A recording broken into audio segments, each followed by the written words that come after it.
The king gave me 100 useless farmers and the most dangerous border in the realm. He expected me to drink through the grain, sell the wagons, and die before the first snow. 7 days after I arrived, nearly 50 bandits came toward my ruined village. Behind me stood 20 frightened farmers holding sharpened poles and shields made from doors. The enemy laughed until their horses entered the road I had prepared for them. I had spent my first life teaching recruits how to survive battles they were never meant to win. In this life, a strange system rewarded every person who earned a real profession under my command. When a farmer became a soldier, part of his strength became mine. When a hunter learned to track, my senses sharpened. When a builder mastered fortifications, I began to see where walls would break. The court called those people useless. 1 year later, the king came to the border and found an army waiting for him. Before that happened, I died under a collapsing building. My last clear memory from my first life was the taste of concrete dust. The training compound had once been a shipping depot. Its walls were thick enough to stop rifle fire, which made the Eastern Bloc useful for urban assault drills. I had argued against using the old stairwell, because the survey report mentioned corrosion in the support beams. The colonel signed the exercise order anyway.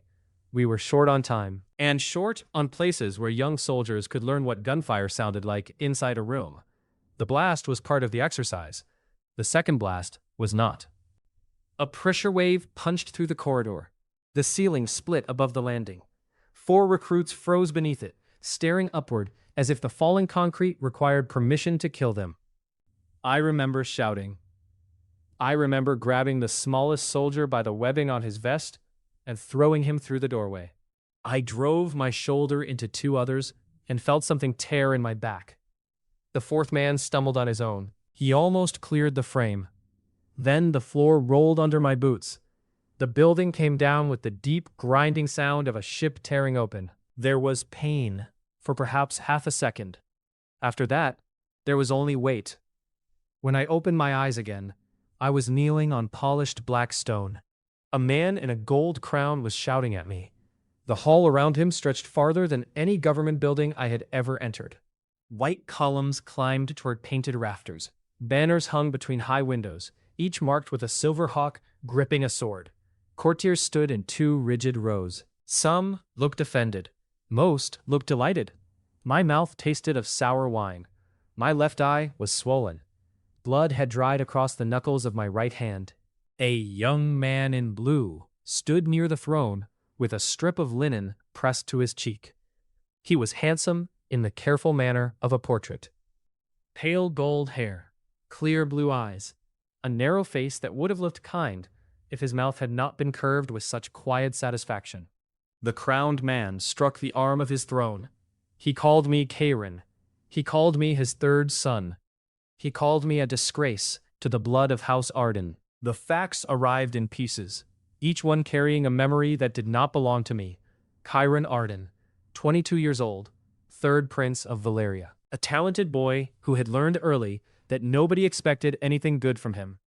He had answered contempt with indulgence. Wine at 14, gambling at 16, public scandals by 18. He had sold 2 ceremonial daggers, lost his mother's sapphire bracelet at cards, and once ordered a stable boy whipped because a horse had thrown him in front of a visiting duchess. The last memory came with enough shame to make my stomach tighten. At the royal feast, Kairin had drunk from a cup delivered by a servant he did not recognize. His thoughts had blurred within minutes. Someone insulted Liana, his wife. Kairin lunged across the table. The crown prince stepped between them. Guards dragged Kairin down, while he fought like a trapped animal. The court called it an attempt on the heir's life. I looked again at the young man with the cut cheek. Crown Prince Adrian watched me over the linen and gave the smallest possible nod, the gesture of a man acknowledging that a mechanism had worked. I understood then that the body I had inherited belonged to a fool. But the fool had been pushed toward the cliff. King Edric rose from his throne.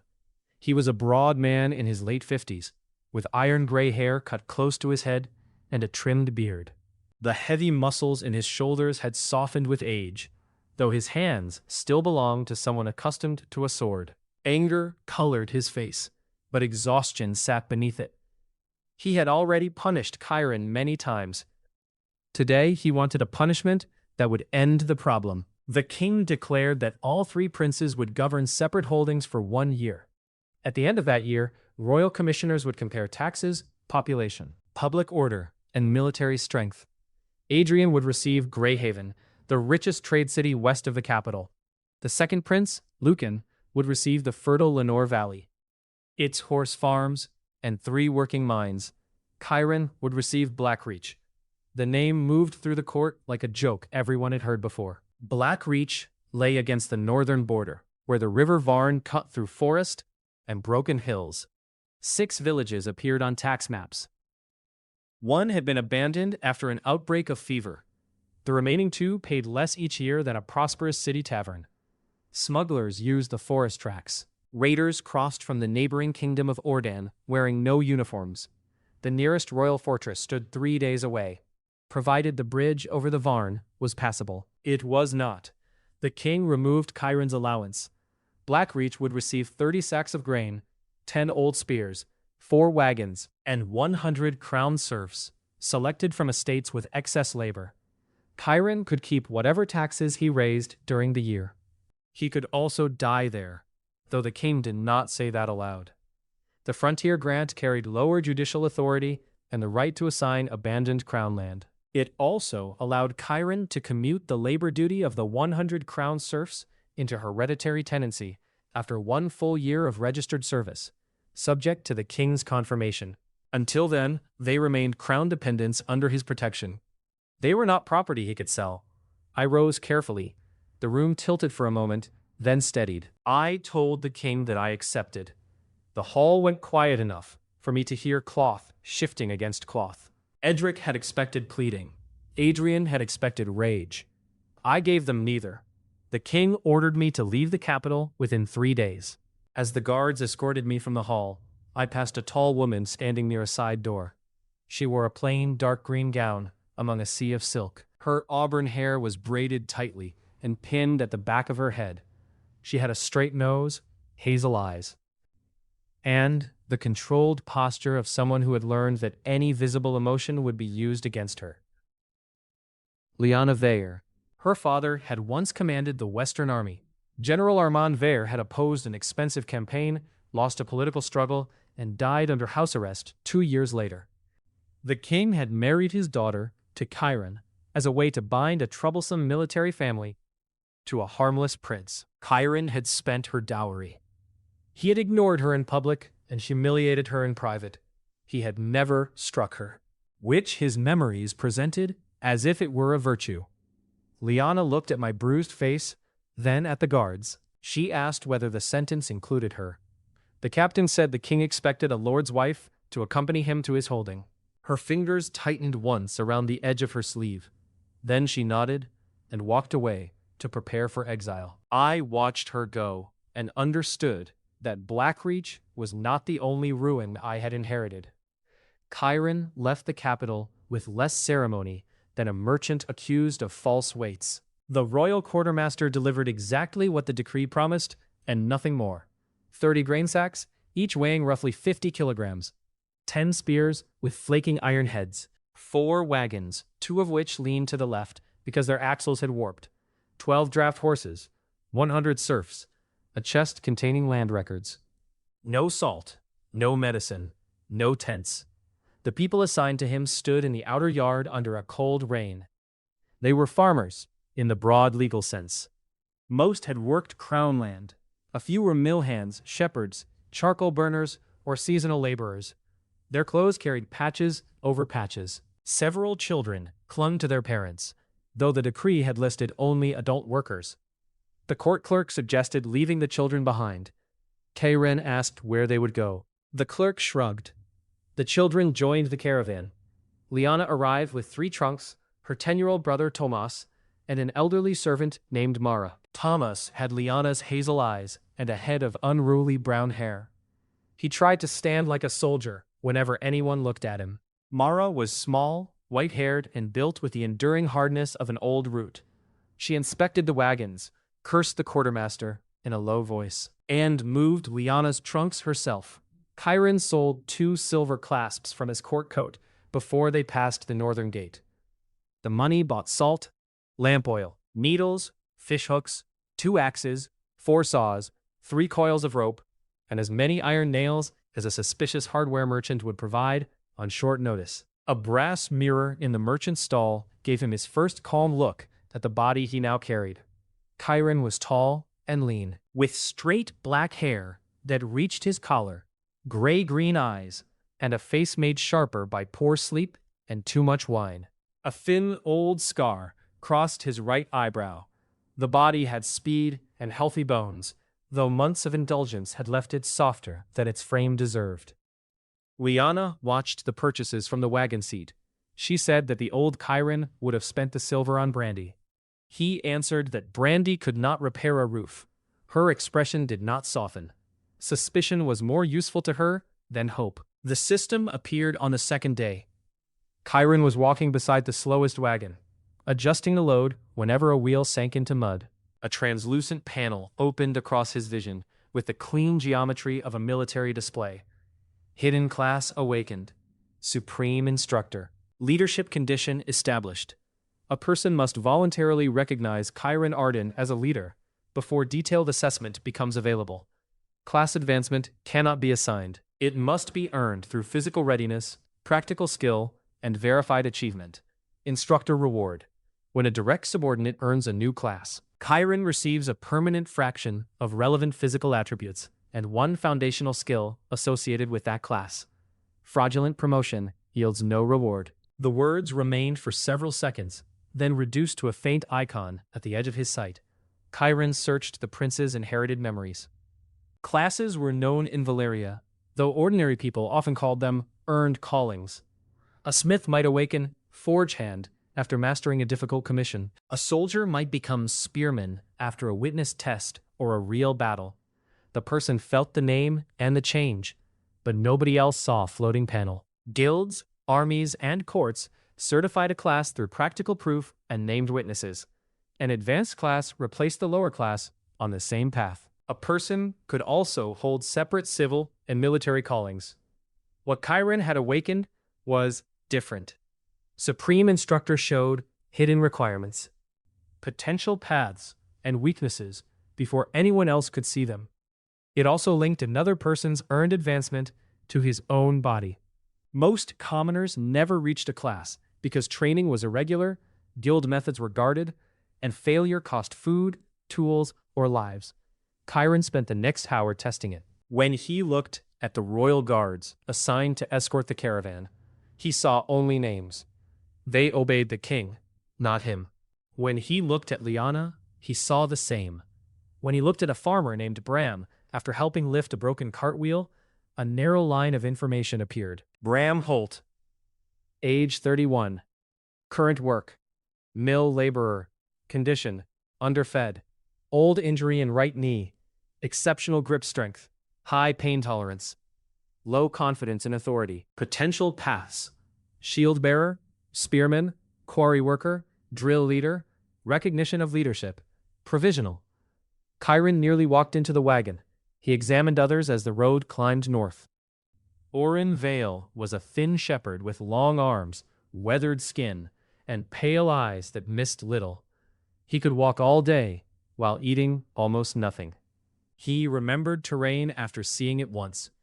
Potential paths included scout, tracker, and mounted outrider. Mira Sen was 24, narrow-shouldered, quick-handed, and quieter than the others. She had spent years throwing stones at birds and hunting rabbits with a sling. Her depth perception and timing were the best in the group. Garrick Fenn, the oldest working carpenter among them, understood weight and leverage better than several trained engineers Chiron had known in his first life. He could become a field builder, siege carpenter, or quartermaster of works. Tessa Rowe had delivered 8 children, treated infected cuts with boiled cloth and honey, and could identify dozens of useful plants. Her practical knowledge was mixed with dangerous superstition, yet her hands stayed steady around blood. The court had called them useless because it had never asked what they could do. The caravan crossed the last maintained stone road on the 5th day. After that, the wheels traveled through ruts filled with brown water. Twice, everyone had to unload the grain and carry it uphill by hand. Chiron set a rotation and worked in each group. By the end of the first week, the farmers had stopped staring when he took the heaviest end of a beam. By the second week, they had started bringing problems to him instead of hiding them. That was enough for the system. More names opened. More potential paths appeared. Liana noticed the change in the caravan before she noticed it in herself. Meals were distributed by household size. Tools were signed out and returned. The strongest walkers moved at the front and rear. Children rode only when the road became dangerous, which preserved the horses without exhausting the young. Chiron also ordered every person to wash their hands before food preparation and to boil water whenever possible. Mara called the order wasteful until free people developed stomach cramps after drinking from a roadside pond. Those who drank boiled water remained healthy. She stopped arguing and began striking dirty hands with a wooden spoon. At night, Karen studied the Blackreach records by firelight. They did not add up. The listed population had fallen from 900 to 180 in 6 years. Grain tax had declined by nearly 90%. Repair expenses had increased at the same time, though no bridge, wall, or public building had been restored. The previous steward, Corvin Arno, claimed to have purchased timber from a southern supplier, even though Blackreach stood beside one of the largest forests in the kingdom. Liana leaned over the records and traced several entries with one finger. She pointed out repeated payments to 3 companies that shared the same handwriting. She also found transport charges for grain that had never reached the villages. Her father had made her study army accounts before she was old enough to attend court. She knew how officers hid theft inside ordinary expenses. Karen asked her to take charge of the ledgers. Liana stared at him for a long moment. She said that he had once mocked her for correcting the household books. He told her that the man who did that had been an idiot. It was not an apology, and she did not accept it as one. Still, she took the chest of records into her wagon. The first view of Blackreach came under a sky the color of wet iron. 17 damaged houses stood around an open square. 3 roofs had collapsed. A stone well leaned beneath a broken cover. The manor on the low hill had lost half its upper floor to fire. A ditch marked where a palisade had once stood. Beyond it, spread fields choked with weeds and young birch. No villagers came to greet them. The escort captain laughed. He handed Chiron a sealed receipt for the delivered people and supplies, then prepared to leave before dark. When Terran asked about the 40 residents named in the newest tax list, the captain pointed toward shuttered windows. They were hiding. The royal escort rode south before sunset. Chiron stood in the square with 100 exhausted workers, 14 children, Liana, Tomas, Mara, and 30 sacks of grain. The system issued its first mission. Prepare 10 militia. Defend the settlement from a genuine armed threat. Reward: initial class development branches. A boy watched them from beneath a collapsed shed. When Chiron met his eyes, the boy vanished into the weeds. Orin found tracks around the village. At least 30 people had fled toward the forest that morning. They had carried bundles and 1 handcart, which meant they expected the new lord to take whatever remained. He ordered the grain unloaded in the center of the square. Liana counted every sack aloud. Mara wrote the number on a board. Each seal was inspected for damage. 2 sacks had absorbed water during the journey, so those were opened first. Chiron announced the ration plan in a voice that carried across the empty houses. The grain belonged to the settlement. Adults performing heavy labor would receive the largest portions. Children, the sick, and nursing mothers would receive protected shares. Chiron, Liana, and Tomas would eat from the same ration table. Theft from the common store would be judged publicly. Private food already owned by a family would remain theirs, though anyone hiding food while taking a relief ration would lose access to the store. He saw movement behind 3 windows. Then he removed his dark blue prince's coat, folded it on a wagon, took a shovel, and climbed into the well. The water smelled of rot. A dead fox lay wedged among fallen stones near the bottom. Leaves and mud had formed a black layer across the old gravel bed. Bram lowered a bucket after him. Garrick inspected the well frame and warned that the eastern support could give way. Karen told him to brace it. Within an hour, 6 people were working around the opening. Liana stood at the edge with her arms crossed. She had expected a speech. The shovel made a better argument. They worked until darkness. The next morning, 4 local villagers appeared at the ration line. By evening, there were 12. An old man named Edrin warned them about the red dogs. The gang came every month. They took food, tools, and anyone they believed could be sold across the border. The previous steward paid them from the tax store and called the payment a road security fee. The red dogs were due in 5 days. Karen asked how many. Edrin said, usually 20, sometimes 30. The old man looked toward the forest and added that people who resisted were hung from the old bridge posts. By the 3rd evening, 36 of the 40 names on the newest tax list had appeared. 2 listed men had died in spring. 1 woman had fled south months earlier, and 1 name had been copied twice. Counting Kairen, his household, the 100 crown workers, 14 children. And the local residents, Blackreach had 154 mouths to feed. Karen examined the village, the road, the available tools, and the faces around him. He had trained recruits for 3 months before trusting them with live ammunition. The red dogs would arrive on his 7th day in Blackreach. But only 5 full days remained for organized drill. He had 10 rusted spears, and people who had spent years learning that survival meant keeping their heads down. He did not need a company of soldiers. He needed 1 line that would hold for 1 minute longer than the enemy expected. Training began with feet. Kairen marked 2 parallel lines in the square and placed 20 adults between them. Bram stood in the center. Because his shoulders were wide enough for others to align on, each person held a wooden pole cut to the same length. Kairen had them step forward together, stop together, and lower the poles toward a chalk mark on a hanging sack. They failed immediately. 1 man stepped on another's heel. A woman turned her pole sideways and struck Bram behind the ear. Orin reacted to each order half a second faster than everyone else, which pulled the line out of shape. 2 people laughed from embarrassment. 3 looked ready to leave. Kairen reset them. The first hour taught him more than the system panels had. Bram obeyed slowly but anchored everyone around him. Orin understood instructions at once, then grew impatient with repetition. Mira copied movement after seeing it twice. A broad farmer named Colm possessed strength and almost no control. Tessa could remember a sequence, but tired quickly. Kairen separated roles. 20 people trained for the front line. 5 former hunters repaired old bows and shaped new ones from ash. 6 quick walkers learned to observe the road and return with exact information. Garrick took 8 workers to dismantle the least stable house and turn its sound timbers into barricades, shield frames, and roof repairs. The daily schedule protected food production. At dawn, 1 group collected water and firewood. Another repaired shelter. Hunters checked snares. Foragers gathered nettles, mushrooms, roots, and late berries under Tessa's supervision. After the midday meal, people returned to building and field clearing. Military drill occupied the final 2 hours before sunset, when hard labor had ended, but light remained. Kairen adjusted the rations upward for those in training. Liana challenged him over the amount.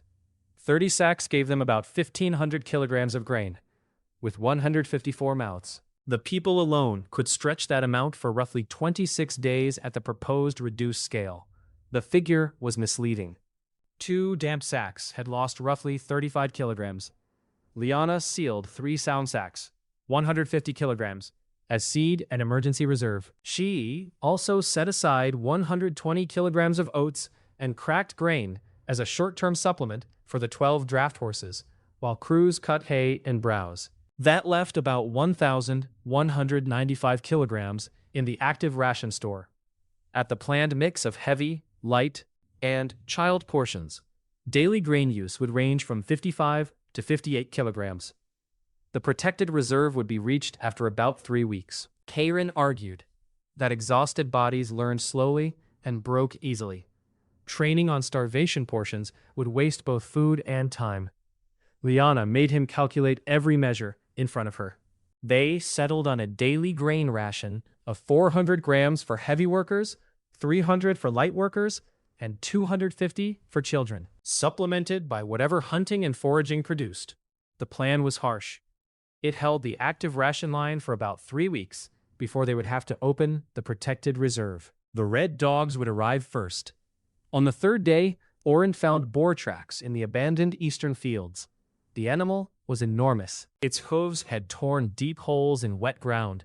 It had rooted through old seed stores and killed 2 men during the previous winter. Edrin warned that hunting it would cost more lives than the meat was worth. Chiron saw a practical test. He chose 5 hunters based on skill and temperament. Mira went because she could place a shot. Joss and Ren had used hunting bows before debt collectors took them. Nal knew where animals crossed the stream. A 19-year-old named Davin had little experience, but moved quietly and followed orders. They spent half a day preparing instead of chasing tracks. Nal identified the boar's feeding route.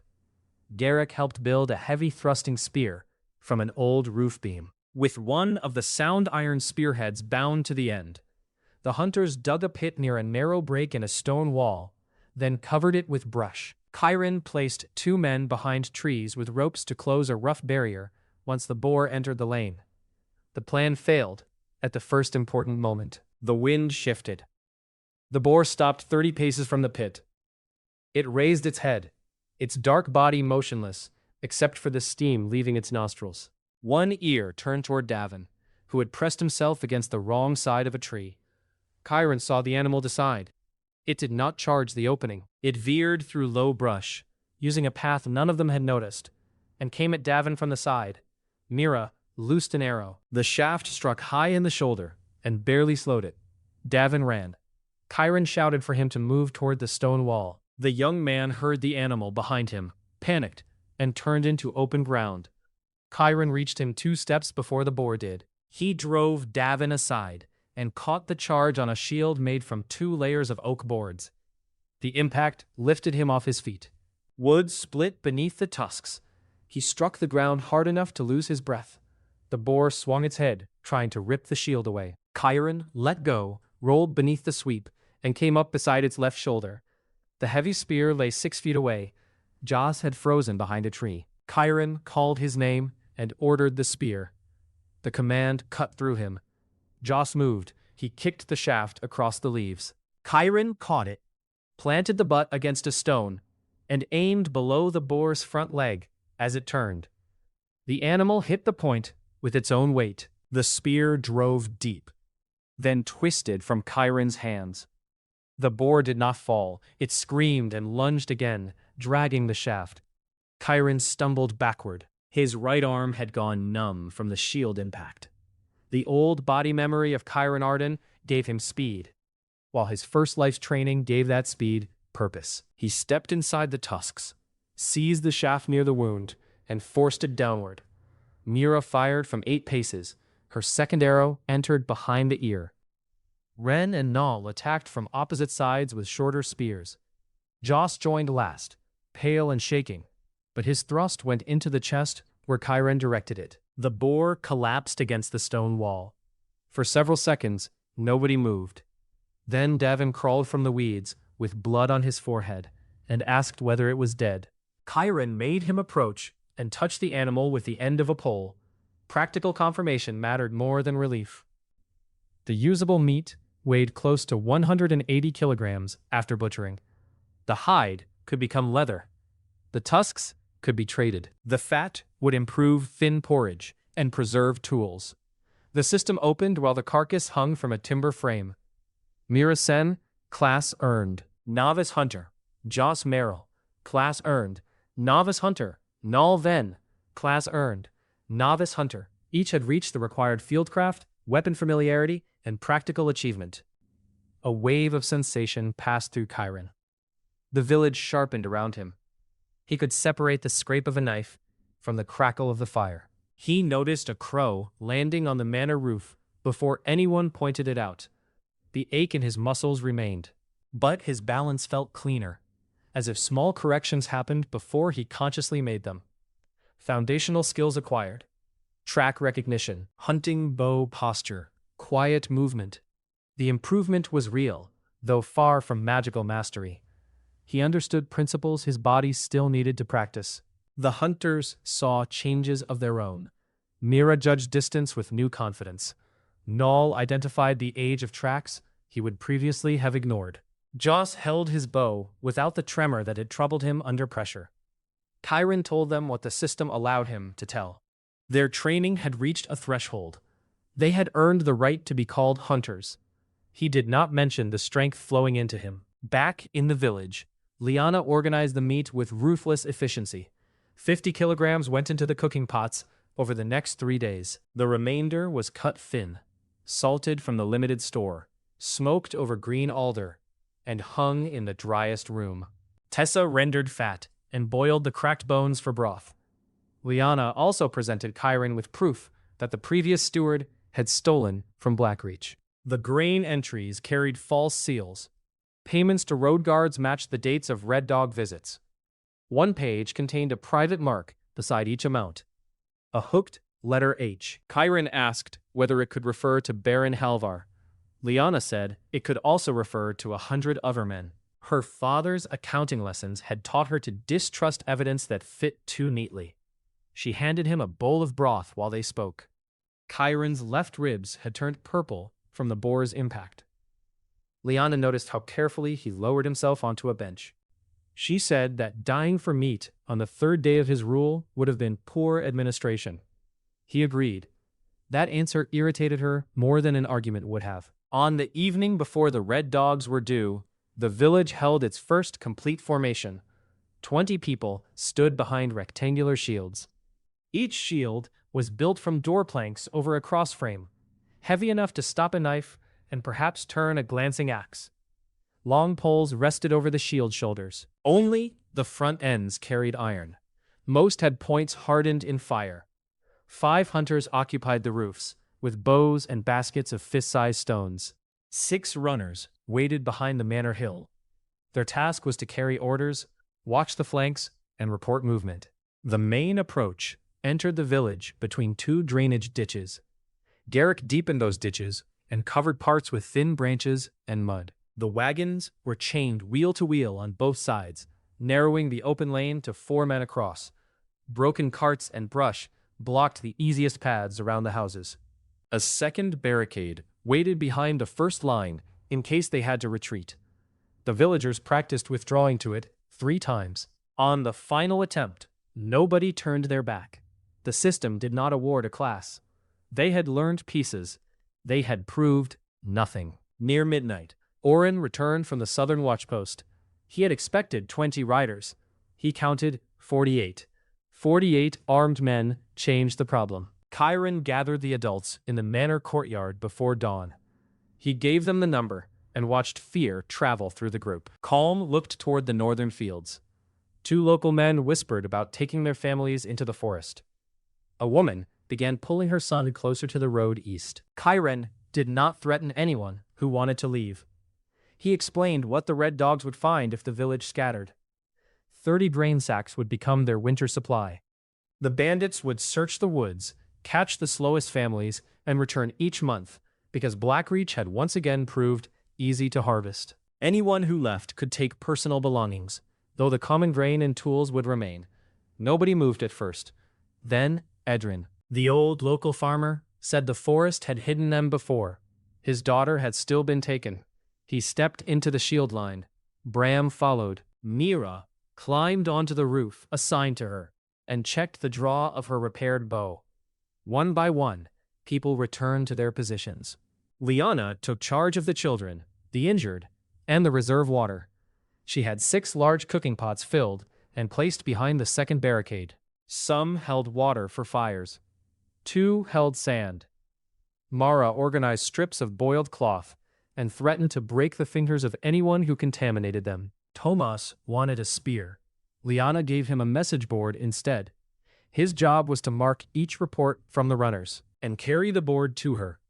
He hated the assignment until Chiron told him the commanders who forgot information killed more men than enemy swords. The boy held the board as if it were a shield bearing the royal crest. Orin and 2 runners returned to the southern ridge, shortly after sunrise. Karen ordered them to avoid fighting. Their purpose was to count, observe weapons, and learn whether the bandits had scouts on the flanks. The red dogs appeared near midday. Their columns stretched along the muddy road in groups rather than ranks. The rest walked beside two empty wagons intended for stolen goods. Most carried clubs, short spears, axes, and hunting bows. 8 wore pieces of mail. Their leader rode a dark chestnut horse and wore a red leather coat over a steel breastplate. Rusk had a shaved head, a black beard, and the thick neck of a man who had survived by making violence arrive before conversation. A strip of red dog hide hung from his saddle. He stopped beyond bow range and studied the altered road. His men stopped laughing. The ditches looked shallow, yet the wagons and barricades forced a direct approach. Smoke rose from occupied roofs. 20 shields waited across the road. Chiron stood a pace in front of the line, wearing a borrowed leather vest over a padded coat. The boar had left his ribs stiff, and every deep breath reminded him of it. Russ called for the new lord. Chiron walked forward until the distance between them was close enough for ordinary speech. The bandit leader demanded 20 sacks of grain, all 12 draft horses, every iron tool, and Liana as security for future cooperation. He said the old arrangement had changed because a prince was worth more than a steward. Chiron asked what happened if he refused. Rusk pointed toward the broken bridge posts beyond the river. He described how long a man could remain alive when hung by the wrists. Chiron looked at the bandits behind him. Some listened eagerly. Others scanned the houses and counted possible loot. Men who expected a fight held weapons differently. He saw at least 15 who kept their feet set and their eyes moving. The rest expected intimidation to do the work. Chiron returned to the line. Rusk gave the order to advance. The first group came on foot. 8 men spread across the road and shoulders. Their purpose was to test the defenses. They carried round shields and axes. 2 archers moved behind them. Chiron let them approach. At 30 paces, Mira's hunters fired from the roofs. They aimed at hands and legs, the largest exposed targets. One arrow struck a shield. Another cut a man's upper arm. Mira hit an archer below the collarbone. He fell backward and tangled with the man behind him. The bandits answered with arrows. Roof planks cracked. Joss ducked too late, and an arrow sliced his scalp. Blood ran into his eye. He stayed on the roof because Mara had wrapped spare cloth around each hunter's neck. He tied it badly with one hand and returned to shooting. The axemen reached the narrowed lane. Chiron waited until their pace quickened, then ordered the first rake to lower spears. The farmers moved unevenly. 3 points dipped toward the ground. Calm thrust too early.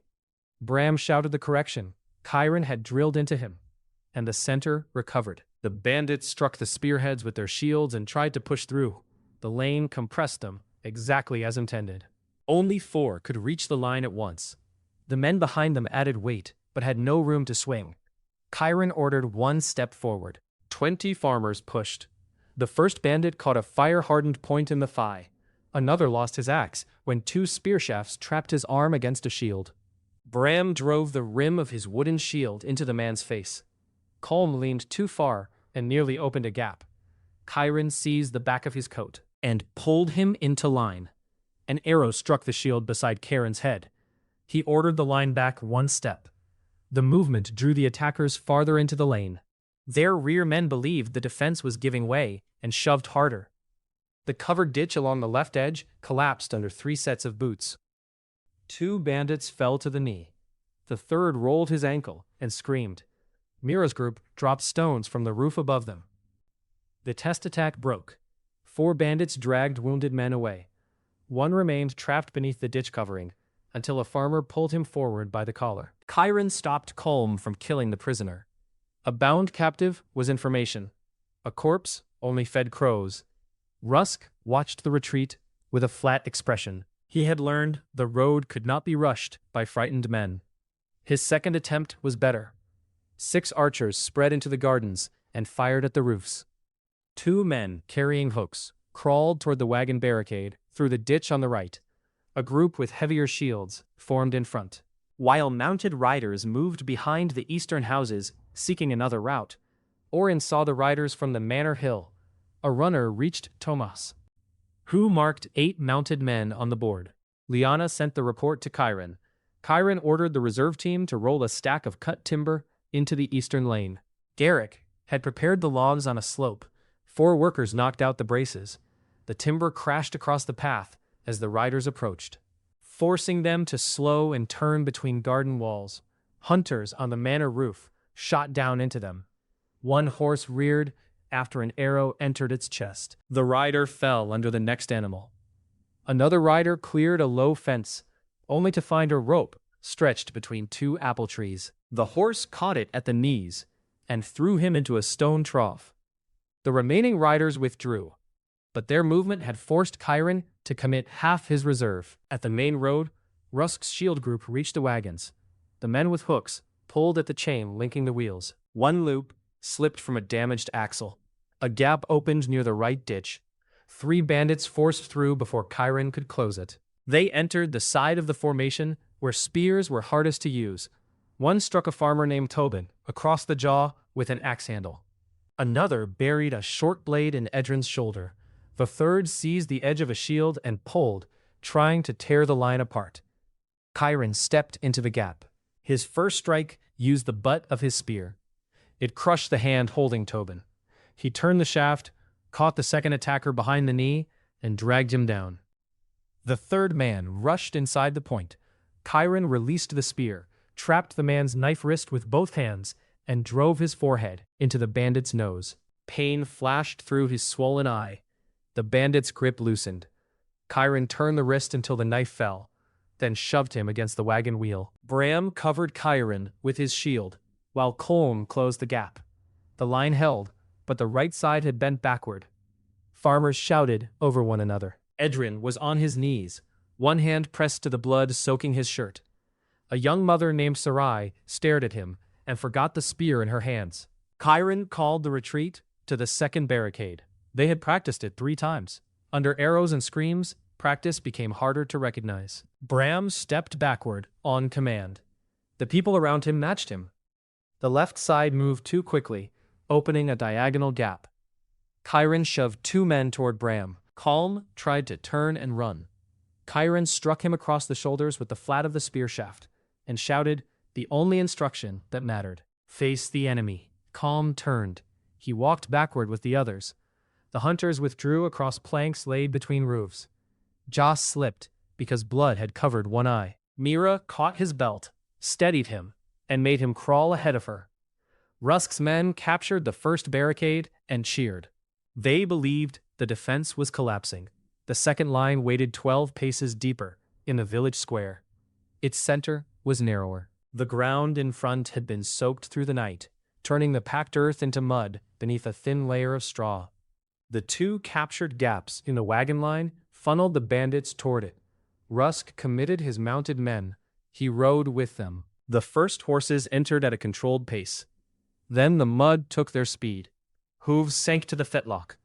The riders could continue, but they could not charge. Chiron ordered the hunters to target horses. Mira disliked the order. A rider remained dangerous after falling, while a wounded horse could crush anyone nearby. Still, she understood the purpose. The animals were the bandits' confidence and their route out.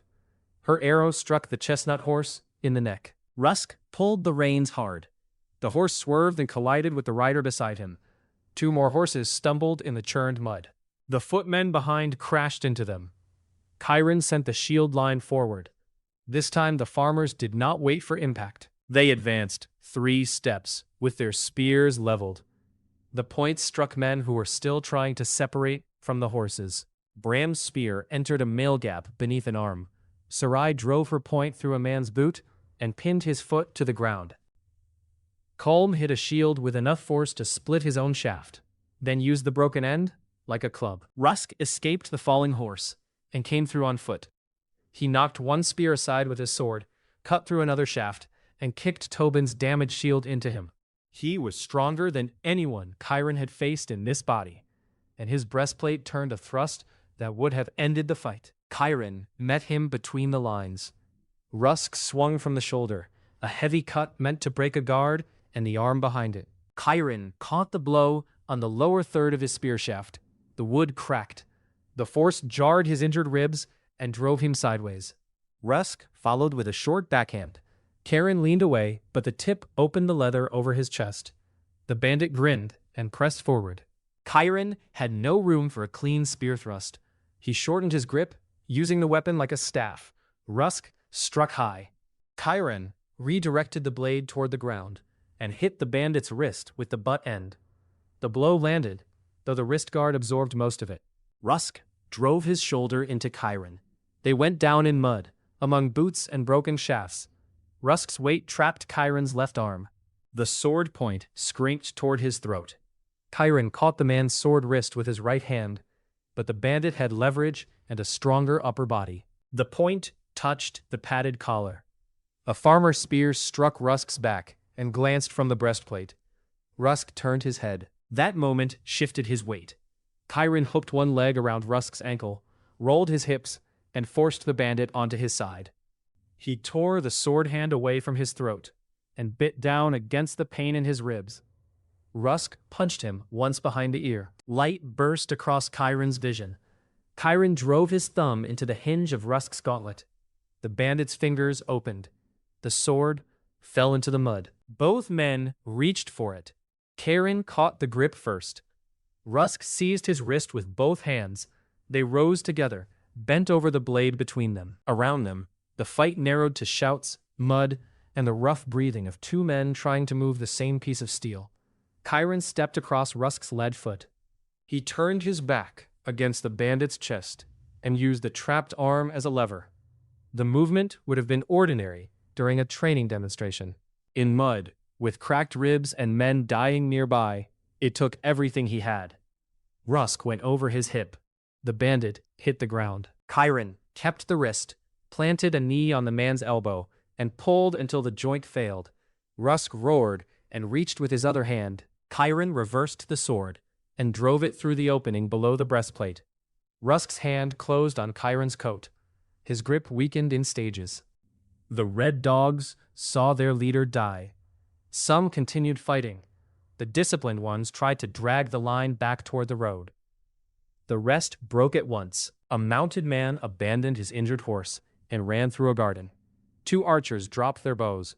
Men trapped in the forward ditches shouted that they surrendered. Chiron did not order a pursuit beyond the village edge. The farmers were exhausted, wounded, and still barely trained. A chase would dissolve them into individuals. He kept the shield line together while the hunters watched the retreat. The battle lasted less than half an hour. It left 3 defenders dead. Edrin survived the wound in his shoulder. Tobin lost 4 teeth and part of his ear. 9 others required stitches. Joss had to be carried from the roof after the fighting ended because blood loss and fear had finally taken his legs. 20 red dogs lay dead or dying. 17 escaped into the southern woods. 11 surrendered.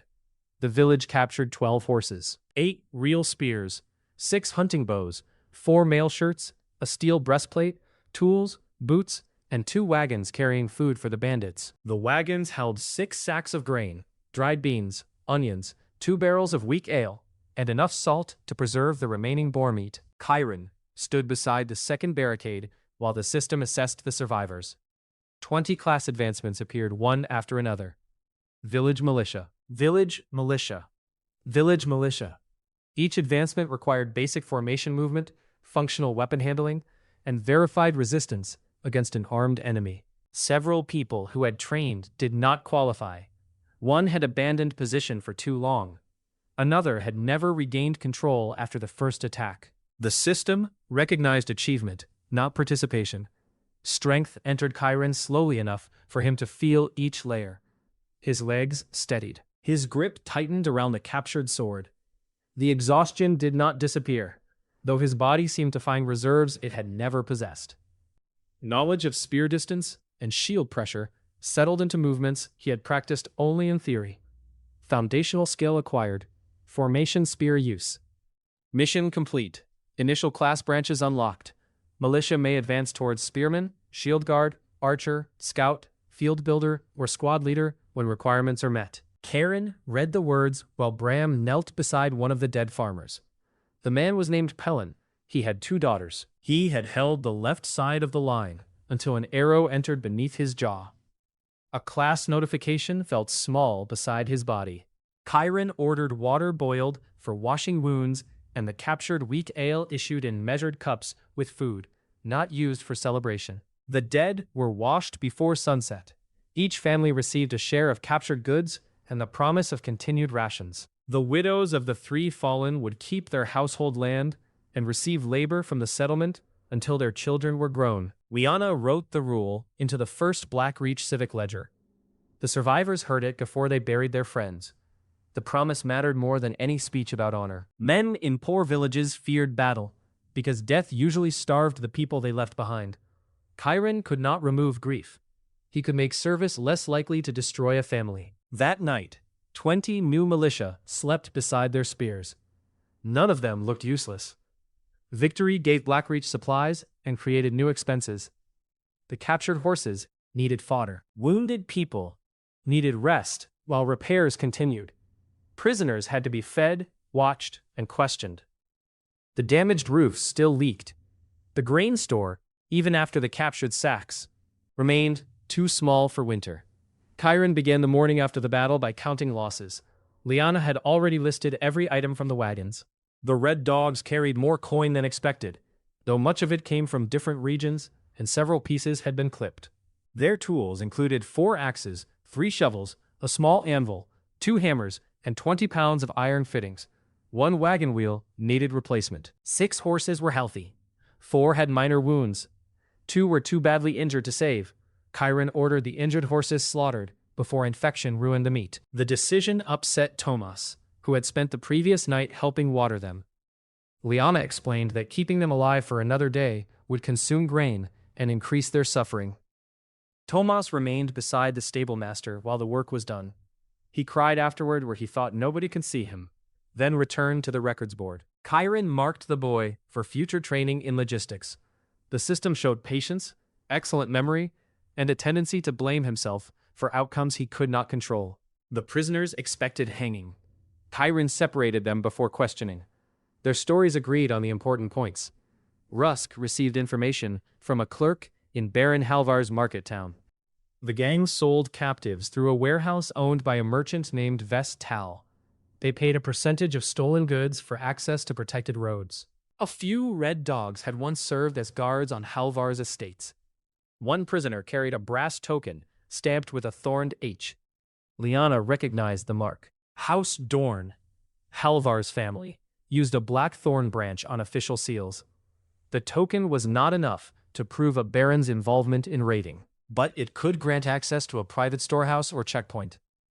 Chiron kept the evidence locked beneath the manor stairs. He offered the prisoners 3 choices. Those guilty of murder or abduction would face a public hearing after witnesses were found. Those forced into the gang could work under guard to repay what they had taken. Anyone who gave useful information and accepted settlement law might later earn freedom. 4 prisoners laughed at the offer. 2 asked for time. 5 began talking. By the end of the week, local witnesses identified 3 of the 11 as men who had taken captives. They remained in irons. 4 accepted guarded labor probation. 2 became protected witnesses and worked separately from the others. The final 2 refused every condition and stayed in the stockade. Until a provincial judge could hear the lesser bandit charges, Liana recorded their food, labor, and testimony, so none of them could disappear into an unmarked punishment. The old Blackreach law allowed a lord to execute bandits immediately. Chiron avoided that power because a border settlement needed workers, intelligence, and the appearance of lawful order. Mercy without control would invite betrayal. Punishment without process would teach the villagers that only the name of the predator had changed. The first week after the battle focused on survival. Garrick directed repairs on 1 communal barracks, 2 family houses, the grain store, and a smokehouse. He used the captured iron fittings, where failure would cost food or lives. Roofs elsewhere received wooden pegs and bark shingles. Chiron assigned a tool clerk to track each axe and saw. Tools returned damaged were repaired before the user received another. Orin led scouting teams along the river and forest edge. He mapped abandoned cottages berry grounds, animal trails, and the ruins of 2 eastern hamlets. At the old hamlet of Varn Hollow, he found 6 families living in cellars. They had avoided tax collectors and bandits for 2 years. Chiron invited them to the central village. He promised food for labor, shared defense, and future rights to reclaimed fields. He did not promise safety he could not provide. 4 extended families came, 36 people in all. Mira trained 8 potential archers. Only 5 had real bows. So, the others practiced draw movement with resistance cords made from twisted leather. They threw stones for accuracy and built shoulder strength, carrying water buckets at arm's length. Mira discovered that teaching exposed flaws in her own stance. Chiron corrected her elbows once, then made her correct everyone else. Bram became the center of spear training. His knee prevented long runs, yet he could hold a shield line longer than anyone. Chiron taught him how to call cadence, inspect grips, and pair calm recruits with nervous ones. Bram disliked speaking in front of groups. Chiron gave him 10 minutes of instruction every evening until his voice stopped fading at the end of orders. Tessa took charge of the wounded. Under Chiron's supervision, she separated clean cloth from used bandages, boiled instruments, and washed hands before touching open wounds. She complained that boiling dulled good needles. When Edrin's wound remained free of fever, she stopped complaining. 7 days later, she earned the class Field Aid. The system gave Chiron a practical sense for bleeding, shock, and infection risk. He still could not perform surgery, though he could look at a wound and recognize when a person needed pressure, warmth, clean water, or a proper physician. That skill saved Colm 2 nights later. The strong farmer developed a fever around a cut in his calf. Tessa thought he needed stronger herbs. Chiron saw red lines spreading from the wound and ordered it opened, drained, and washed. Colm survived after 3 brutal days. Each advancement strengthened Chiron in small increments. The changes never replaced sleep or practice. He still trained every morning, partly to understand his expanding body, and partly because people copied what their lord did. Liana managed the economy. She converted the manor's least damaged hall into a counting room. Grain measures hung from the wall. Each family received a wooden tally marked with household size and work assignment. The system did not give her a class yet, but her records became the settlement's memory. She found 3 immediate sources of income. The Red Dog's spare weapons could be repaired rather than sold. The clipped coin could purchase goods in smaller markets, where weight mattered more than royal faces. The 2 wagons allowed Blackreach to transport timber, charcoal, smoked meat, and hides to Rivermeet, a neutral town 2 days west that did not belong to Halvar. The route required crossing the Varn. The old bridge had lost its center span. Garrick proposed a temporary ferry using 2 flat rafts and a rope. Chiron approved the design after calculating the current and load. They built it in 12 days. The ferry's first full load tested it in the Varn's strongest current. 1 guidepost shift. Garrick halted the crossing, widened the footing, and made the team test the rope twice before moving the wagon again. The ferry then carried the load without taking water. The system recognized Garrick as a field builder. His barricades had survived an assault. His repairs had protected food. And the ferry had passed a working load after he corrected a fault. Chiron received foundational structural assessment. Weak roof joints, poor foundations, and dangerous load paths began to stand out when he studied a structure. The first trade wagon left under escort with hides, boar tusks, charcoal, and a small amount of dried meat. It returned with oats, turnip seed, beans, 2 barrels of salt, iron nails, lamp oil, and a written agreement from a Rivermeet merchant to purchase lumber after spring thaw. Liana entered the trade in common Valerian coinage. 1 gold crown equaled 20 silver marks. In a normal year, a 50-kilogram sack of grain cost about 2 silver marks. That poor autumn, it cost almost 3. A common hired laborer earned 4 or 5 silver marks a month, plus food. A sound draft horse cost 5 or 6 gold crowns, while a plain iron-headed spear cost nearly 8 silver marks. Those prices made every captured horse, axe, and mail shirt visible as months or years of labor.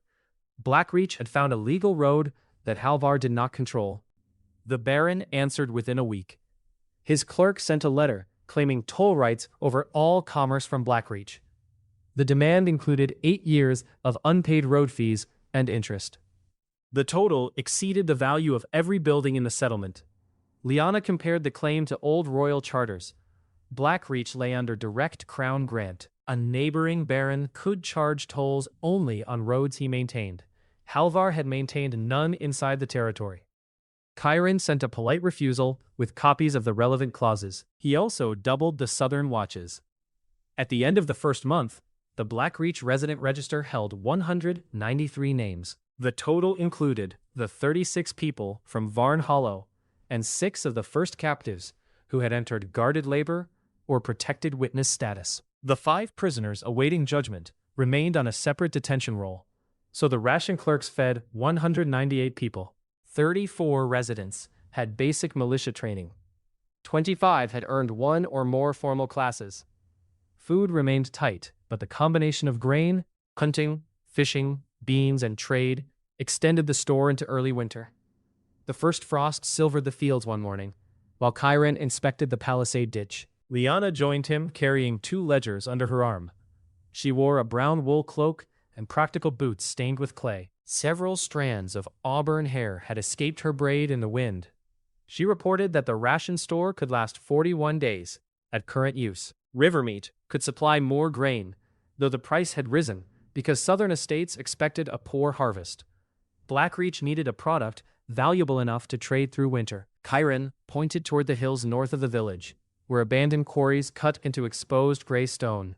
Garrick believed the stone contained good limestone. Burned properly, it could make lime for mortar, sanitation, and tanning. Rivermeat was expanding its walls and would buy every barrel Blackreach could produce. Liana asked how many workers the lime kilns would remove from housing repairs. Chiron said 12 at first. She calculated silently, then approved 6. He smiled. She asked why. Chiron said the Lord of Blackreach had apparently become subordinate to his own bookkeeper. Liana looked toward him, ready for mockery. She found none. The corner of her mouth moved before she controlled it. It was the first time he had seen her almost laugh. The lime project revealed how quickly progress could become another kind of danger. Garrick built the first clamp kiln against a sheltered bank. Workers stacked limestone with layers of charcoal, sealed the mound with clay, and left vents to control the burn. The process required several days of steady heat. Too little air left raw stone. Too much air wasted fuel and cracked the load. On the second night, rain softened the clay cover. A vent collapsed. Smoke and heat pushed through the side while 2 workers were patching it. Chiron reached the kiln after hearing the alarm from the manor. He saw the bank beginning to slump and ordered everyone away. Garrick argued that they could save the firing by bracing the wall. The structural assessment gained when Garrick became a field builder let Chiron read the pressure lines in the wet clay. The upper section would fail toward the workers. He dragged Garrick back just before half the bank slid into the kiln. Burning stone burst through the opening. 1 man suffered a scorched arm. The first batch was lost. Garrick blamed the rain. Chiron blamed the design. They rebuilt, with a stone retaining wall, a drainage trench above the bank, and a roof frame that kept water from striking the clay directly. The second firing produced usable lime. The third produced enough to fill 6 barrels. Garrick's class did not spare him from failure. It made him responsible for understanding it. After he explained the collapse, redesigned the kiln, and supervised 2 successful burns, the system marked the corrected failure as progress toward combat engineer. No new class appeared, and Chiron received no reward from progress alone. Garrick still told him that structural assessment made him useful during inspection and insufferable during construction. The first 6 barrels sold for 46 silver marks after cart fees. Liana spent 45 on 15 grain sacks and kept the final mark for nails. At the reduced ration, that grain covered about 12 days. Blackreach expanded its winter work around what the land could provide. Charcoal burners worked managed sections of forest instead of stripping the nearest trees. Fishers built woven traps in side channels of the river. Hunters followed quotas after deer began avoiding the central woods. Families collected acorns, leached the bitterness, and mixed the meal into bread. The food was coarse and often unpleasant, yet the stores grew instead of shrinking. Chiron linked every work group to basic defense. Lime workers learned bucket lines and fire response. Woodcutters carried whistles and moved in groups. Fishers built concealed alarm cords along the riverbank. Children learned where to gather during an attack. Nobody under 12 entered combat training, though Tomas convinced Mara to teach him sling accuracy after chores. The social strain increased with the population. Refugees arrived from villages south of Blackreach, each carrying a version of the same story. Halvar's collectors had demanded grain after the harvest failed. When families could not pay, guards seized livestock, tools, or daughters as contract servants. Some villagers fled before the next collection. Before accepting a household, Liana separated legal status from need. Free tenants could register immediately. Debt laborers received temporary sanctuary while their contracts were copied and reviewed. Bound serfs were not declared free by a speech. Chiron's frontier grant allowed him to suspend private seizure inside Blackreach until a hearing. So he sent every disputed name and claim to the provincial court and refused armed recovery without a warrant. Chiron accepted adults under written conditions. Each household received 10 days of food, a place in communal shelter, and an assigned work team. After 10 days, continued rations depended on labor unless illness prevented it. Every adult attended basic emergency drill. Reclaimed land would become hereditary leasehold after 3 years of residence and tax payment, once any lawful claim had been resolved. The policy attracted workers and angered old residents who feared losing what little they had. Edrin's brother accused Karen of giving fields to strangers while families born in Blackreach still lacked oxen. The complaints spread through the evening meal. Karen called a public land meeting. Liana presented a map of cleared and recoverable plots. Existing families kept first claim to the land they already worked. New families received abandoned ground. Draft animals remained settlement property until enough could be purchased, and a schedule assigned plowing time by field size rather than influence. The meeting lasted 3 hours. People argued over boundaries, water access, and an orchard abandoned long enough for 2 families to claim it. Chiron listened, ruled on evidence, and allowed appeals when witnesses disagreed. The result satisfied nobody completely. It also prevented 3 feuds from becoming knife fights. Liana watched him sign the final plot list. She said that the old Chiron would have ended the meeting by having someone beaten. Chiron asked how many times she planned to compare him to that man. She answered that she would stop when she understood where he had gone. The question had followed them from the capital. Chiron could not tell her about another world, military compounds, or a system that measured human potential. A truth that impossible would sound like a lie, designed to avoid responsibility. He told her that disgrace had forced him to see the kind of man he had become. He had spent years behaving like someone he would have despised. Liana studied him across the counting table. She said regret did not explain knowledge of formations, sanitation, bridges, and ration planning. Chiron said he had read more than people thought, and listened more than he admitted. It was a weak answer. Liana knew it. She closed the ledger without pressing further. Trust grew around useful actions, while the explanation remained empty. During those weeks, Garrick's crews used captured iron fittings and heavy pine to replace the bridge's missing center span. The ferry remained tied downstream as a backup whenever the river rose. 6 weeks after the Red Dog attack, Baron Halvar sent a royal revenue officer named Master Velm. Velm arrived with 12 armed retainers, a narrow face, and a document bearing an authentic provincial seal. He claimed Blackreach owed 47 gold crowns for seed loans, bridge fees, and military protection supplied during the previous administration. Failure to pay would permit seizure of movable property. 47 gold crowns meant 940 silver marks. It equaled more than 15 years of a common laborer's cash wages, or the price of 8 sound workhorses. The amount was impossible for Blackreach. That was the purpose. Liana received him in the repaired manor hall. Chiron sat beside her, rather than at the head of the table. Velm directed every question toward Chiron and ignored Liana's answers, until she placed 3 ledgers in front of him. She showed that the alleged seed loans had been issued. After the listed fields burned, the bridge fees covered months when the bridge was already broken. Military protection payments matched raids committed by the Red Dogs. 2 signatures belonged to men who had died years before the contracts were dated. Velm stopped smiling. He declared the records counterfeit and ordered his retainers to seize the ledgers.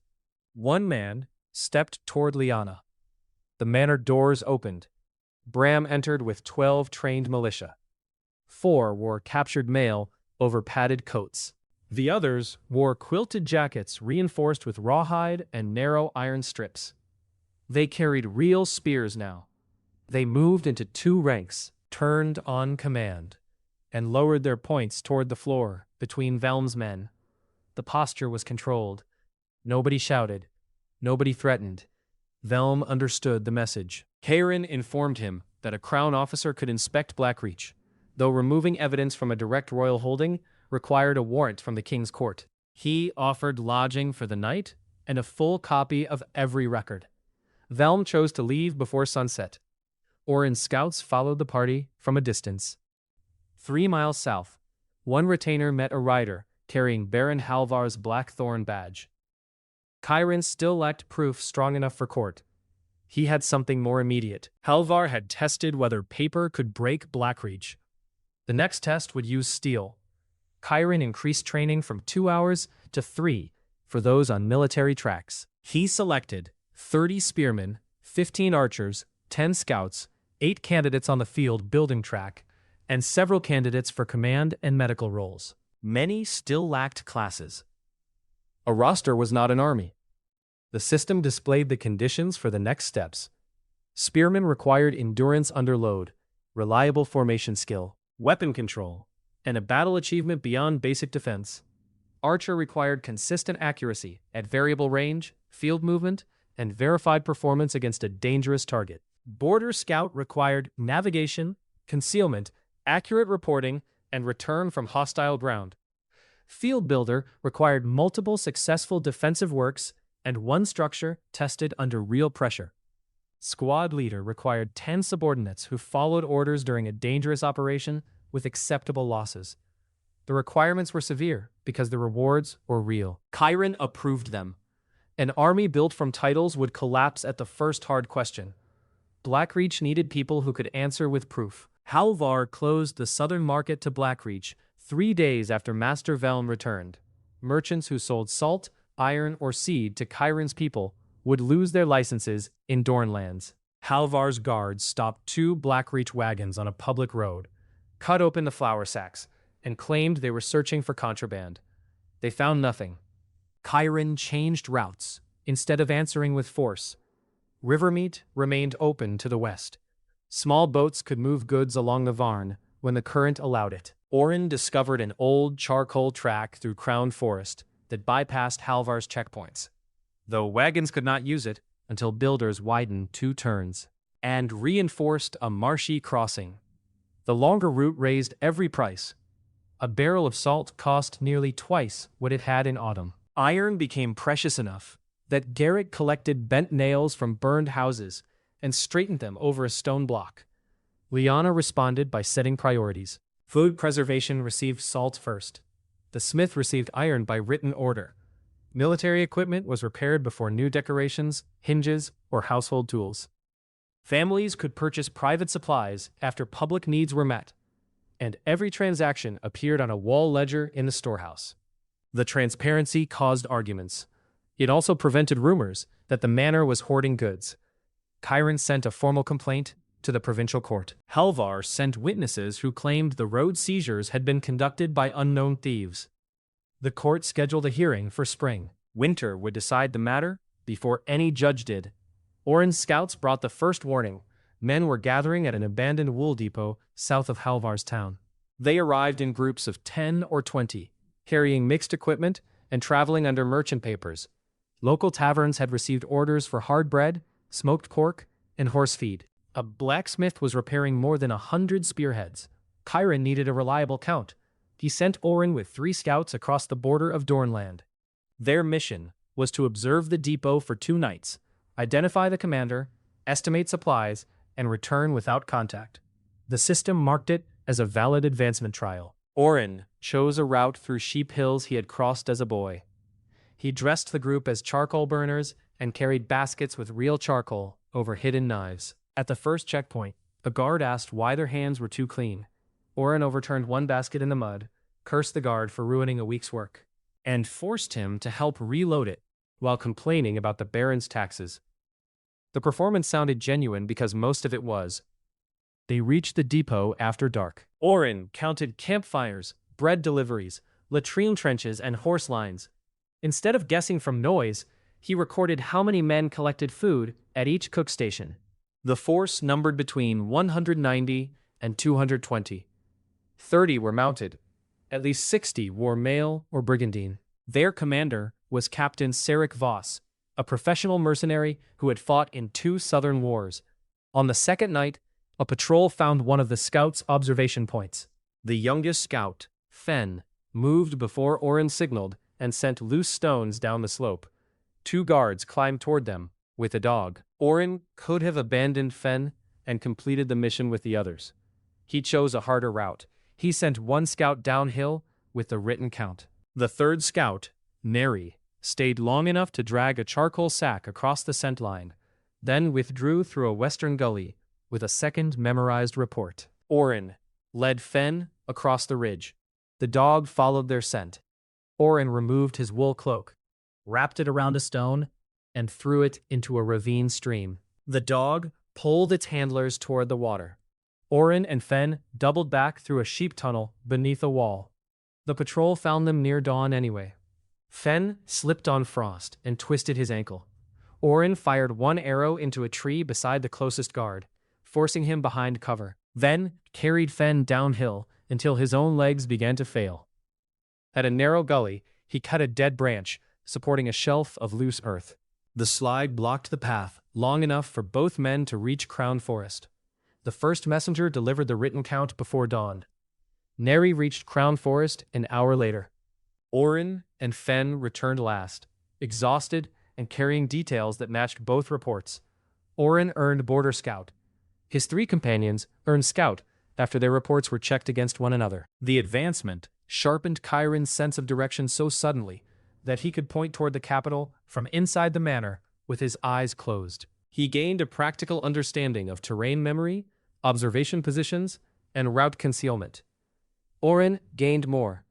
His attention became organized. Details he had always noticed now arranged themselves by importance. Within a week, he could train others to build the same habits.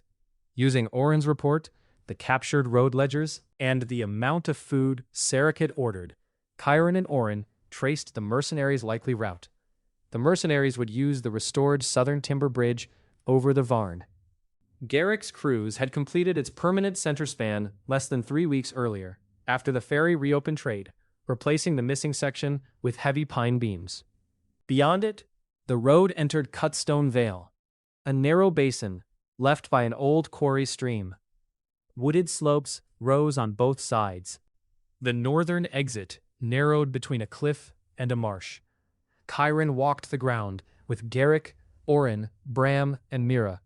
An ambush there could divide the enemy. It could also trap the defenders if Sarek sent scouts over the ridges or refused to cross.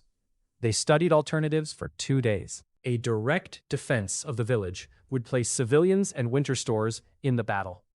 An attack on Halvar's depot would require crossing hostile land and risk turning Chiron into the aggressor. Retreating north would abandon the trade route and convince every refugee that Blackreach could not protect them. Cutstone Vale remained the best bad choice. Chiron planned around what Sarek would expect. Halvar's spies could see the new palisade, the watchtowers, and the visible training fields. They would report 80 soldiers, perhaps more. A professional commander would assume Chiron planned to defend fixed works. Therefore, Blackreach made the village appear even stronger. Workers added empty spear racks to the walls. Children carried bundles between towers during daylight, so distant observers mistook them for reinforcements. Fires burned in unused camps at night. Meanwhile, the real fighting units left in small groups through the northern woods and circled toward Cutstone Vale. Liana remained in command of the settlement with 40 basic militia, most of them older workers and newer arrivals. Tomas managed runner boards from the gatehouse. Mara established an aid station in the manor cellar. Before Chiron left, Liana checked the straps of his captured breastplate herself. Rusk's armor had been cleaned, repaired, and adjusted to fit him. An old sword scar from some earlier fight remained across the metal. She asked how many men he expected to bring home. Chiron said he had planned for 20 casualties. Liana's hands stopped at the last buckle. She told him that numbers sounded clean when written in a column. 20 casualties meant 20 families at the gate. She looked at him, as if testing the answer for vanity. Then, she tightened the buckle and told him to return with enough living people to explain the dead. The Black Reach force entered Cutstone Vale on a moonless night. Bram commanded 32 spearmen and shield guards. Mira had 16 archers. Oren led 10 scouts. Garrick controlled 8 builder trainees. Tessa brought 5 field aides. 9 men served as runners, reserves, and squad leaders. Chiron held no separate guard around himself. The builders prepared the bridge first. They removed 3 iron pins from the replacement span and cut halfway through 2 support beams from below. Ropes ran from the weakened braces to a concealed capstan among trees on the north bank. The bridge would carry men and horses at walking pace. A heavy wagon, or sudden pull at the right moment, would bring down the center. In the Vale, Derek's teams built 2 waist-high barriers across the northern exit. The front barrier looked strong. It was designed to break after sustained pressure, drawing attackers into a second line where the ground narrowed further. Mira's archers took positions on the western slope behind low stone shelves. Each archer received 3 bundles of arrows. Half were ordinary hunting shafts. Half carried heavier heads meant for close range. Oren marked withdrawal paths with strips of pale cloth visible from uphill, but hidden below. The eastern slope held no archers. Its brush concealed a rockfall prepared by the builders, and 6 scouts carrying horns. From the valley floor, it looked like the easier flank. Chiron placed Bram's spear formation at the northern barrier. He kept 12 spearmen hidden behind the cliff bend as a reserve. Then they waded through cold rain. Sarek arrived at noon the next day. His vanguard stopped before the bridge. Scouts examined the beams, found recent repairs, and crossed one at a time. They searched the first section of the Vale.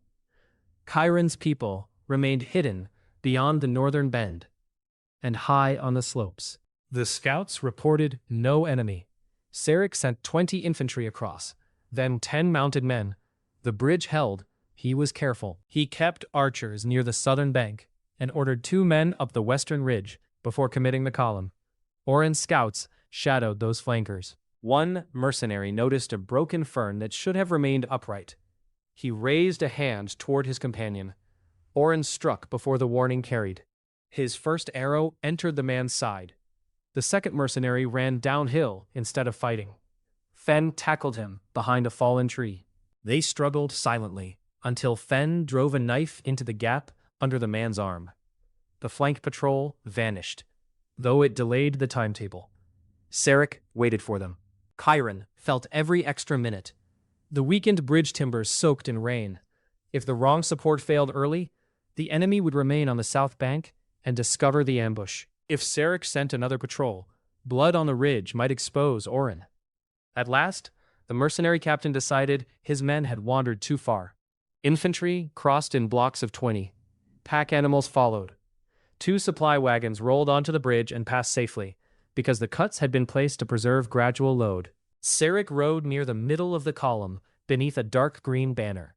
His armor was plain steel over a red padded coat. He carried a long sword and a round shield, unusual equipment for a mounted officer, but practical in narrow ground. Karen counted 128 mercenaries committed to the crossing before the 3rd wagon reached the bridge. 121 were already in the Vale. 7 walked beside or behind the wagon, Another 70 remained south of the river. He gave Garrick the signal. For 1 second, nothing happened. Wet rope stretched. Men leaned harder. The hidden brace pulled sideways beneath the bridge. A cut support split with a sharp crack. The center span dropped under the third wagon. Horses screamed. The wagon tipped nose first and dragged the rear wheels sideways. Pine beams rolled into the river. 7 men fell with them. 2 caught the broken edge and hung above the current. The bridge did not vanish completely. One side remained attached, forming a steep, broken ramp. A determined man could climb across after clearing the wreckage. Sarek reacted before the echoes faded. He ordered the north side force to form a perimeter and the south side archers to cover the bridge. He sent riders toward the northern exit, while infantry raised shields around the supply wagons. His men had fought ambushes before. Mira's first volley came from the western slope. Arrows struck horses and officers. 1 rider fell. 2 turned toward the slope and pointed out the firing shelves. Mercenary archers answered from the valley floor, sending shafts into the brush. A Blackreach archer cried out and rolled from his position with an arrow through his forearm. Sarek saw the northern barrier and understood Chiron's intention. He did not rush it. He sent 30 shielded infantry toward the western slope to drive off Mira. Another 20 moved east, where the brush appeared thin and the ground climbable. The remainder formed a column facing Bram. Chiron had expected pressure on both flanks. He had not expected it so quickly. Mira ordered her archers to abandon the lowest shelves. They climbed along marked paths while shooting downhill. The mercenaries followed with shields overhead. Their crossbowmen, hidden behind a second rank, fired through a gap and hit Joss in the thigh. Joss fell behind a stone. He tried to pull the bolt out. Mira stopped him, broke the shaft, and ordered 2 archers to carry him toward Tessa's station. Removing a deep bolt during combat could open an artery. Chiron's medical instruction had reached her. On the eastern slope, the first mercenaries entered the prepared rock channel. Oren waited until 15 men were beneath it. Garrick's assistants cut 2 restraining ropes. Logs rolled across the upper track and struck the stacked stones. The slope broke apart. The rockfall was smaller than planned. Rain had packed the lower soil. It still sent stones and logs through the climbing group. 4 mercenaries were crushed. Others lost shields and footing. Horns sounded from 3 directions above them, making the eastern ridge seem occupied by a larger force. Sarek recalled the survivors before they reached the top. His next decision was the one Chiron feared. He ignored the archers and concentrated 80 men against Bram's barrier. The mercenaries advanced behind overlapping shields. Crossbow bolts came over their shoulders. The Blackreach archers shot into the formation from the side, though mail and shields reduced the damage. Bram's spearmen lowered their weapons. Chiron stood behind the left center. He watched the enemy's pace, the position of their rear ranks, and the mud building around their boots. These men did not crowd the way the Red Dogs had.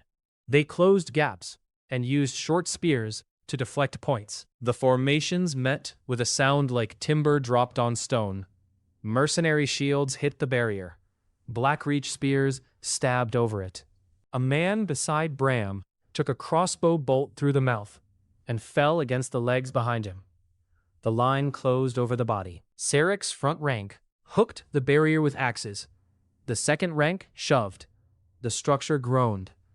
Chiron ordered the defenders to thrust low. Their longer spears reached legs beneath the shield edges. 2 mercenaries fell, but the rear ranks dragged them away and filled the space. Pressure built across the barrier. Bram called cadence. His people stabbed together, recovered together, and shifted weight when the enemy surged. The training kept 32 villagers from becoming 32 separate fights. The first barrier failed after 4 minutes. Its center braces snapped. Mercenaries poured through the opening. Chiron ordered the planned withdrawal. The right squad moved on time. The center remained engaged. A mercenary climbed over the broken timber and caught Bram's shield with an axe, preventing him from stepping back. Calm struck the attacker, but another man entered beside him. The retreat began to tear. Charon committed the 12 hidden spearmen earlier than planned. They emerged from the cliff bend and hit the mercenary left side. The counterattack pushed 3 men into the broken barrier and freed Bram. It also revealed the last reserve. Sarek saw them.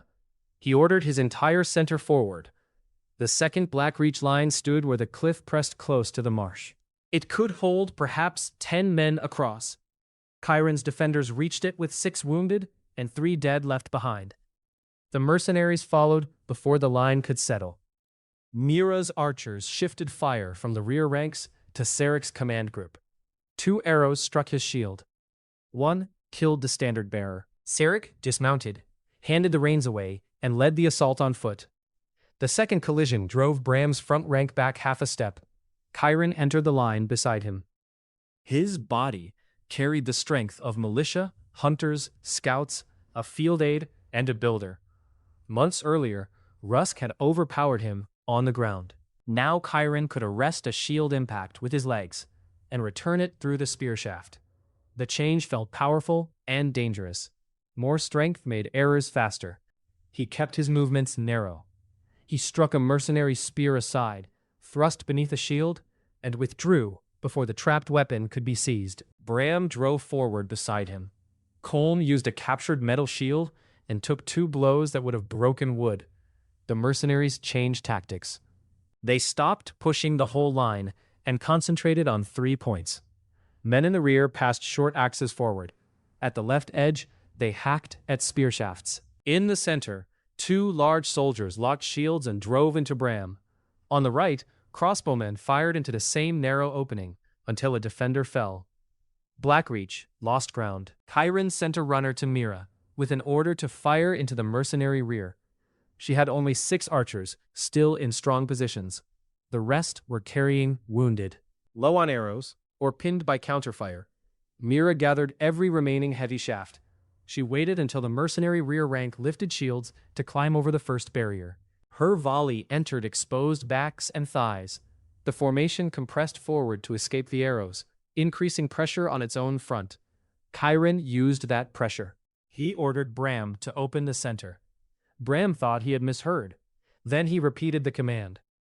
The 2 central defenders stepped apart and backward. The mercenary shield pair surged into the gap, driven by men behind them. They passed the line by 2 paces. Chiron and Kolm struck from both sides. Kolm hooked one shield with his spear and dragged it down. Chiron thrust into the other man's inner thigh. Bram's second rank closed behind them, trapping both attackers inside the Black Reach formation. The mercenary front hesitated. Bram ordered a full push. The spearmen advanced 1 pace over the trapped bodies. Their shields hit men who had lost alignment. The mercenary column bent back toward its own crowded rear. For the first time, Sarek's assault stopped. Chiron sent the scouts' second signal. Smoke rose from the south bank. Oren had left 4 scouts hidden near the broken bridge. While Halvar's rear force tried to clear the wreckage, the scouts crawled through reeds and set fire to the reserve fodder wagons. Wet canvas slowed the flames. But dry hay caught beneath it.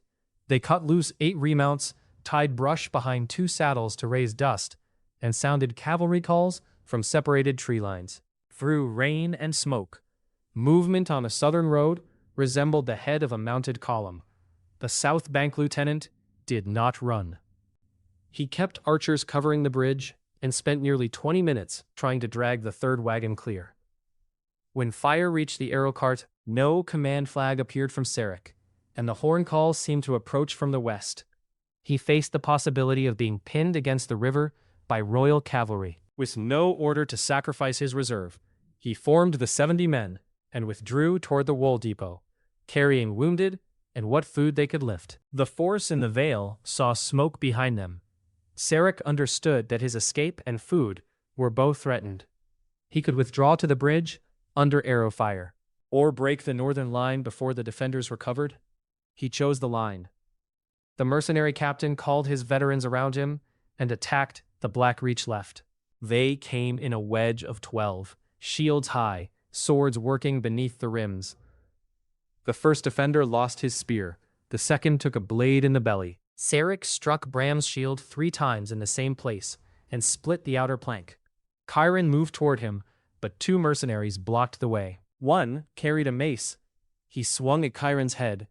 Chiron ducked, caught the man's wrist against his spear shaft, and drove a knee into the inside of his leg.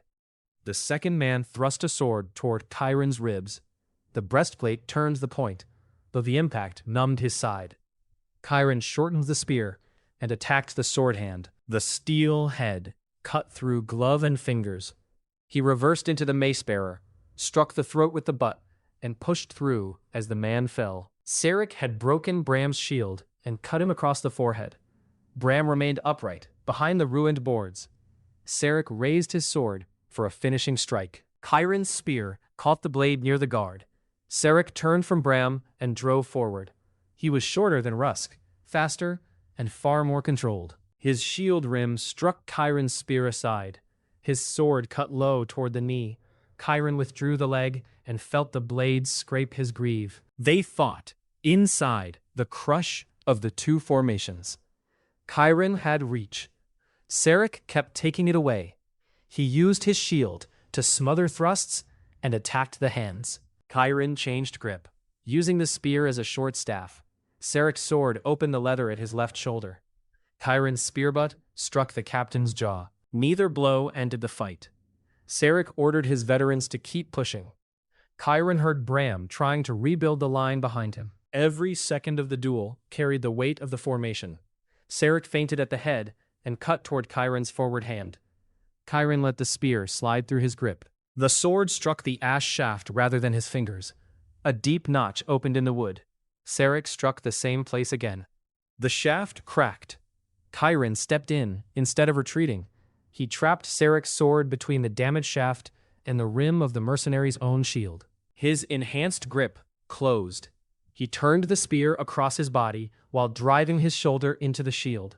Sarek tried to pull the sword free. The blade had already been nicked near the guard from months of campaign use. The spear shaft acted as a lever against the shield boss. Steel bent, held for an instant, and snapped 6 inches above the hilt. Sarek stared at the broken blade. Chiron struck him in the face with the spear butt. The captain dropped to one knee. He raised the shield, and Chiron's first thrust glanced away. Sarek drew a dagger with his left hand and lunged upward. Chiron turned his hips. The dagger scraped across the breastplate. He caught Sarek's wrist, pulled him off balance, and drove the shortened spearhead through the gap beneath his raised arm. Sarek fell against him, still trying to use the dagger. Chiron forced the weapon hand down until the captain's strength left it. The veterans around them saw their commander on the ground. Bram raised his broken shield and shouted for Blackreach to advance. The spearmen pushed. Mira's last arrows struck the mercenary rear. Smoke thickened beyond the broken bridge. The men in the Vale had lost their commander, their banner, and their path south. Some fought long enough to drag wounded comrades away. Others dropped weapons and raised open hands. A group of 20 tried to escape through the eastern slope. The prepared rock channel and Orange scouts turned them back. 3 reached the ridge. 2 disappeared into the forest. 1 was captured the next morning with a broken ankle. The battle ended in separate pockets rather than a single surrender.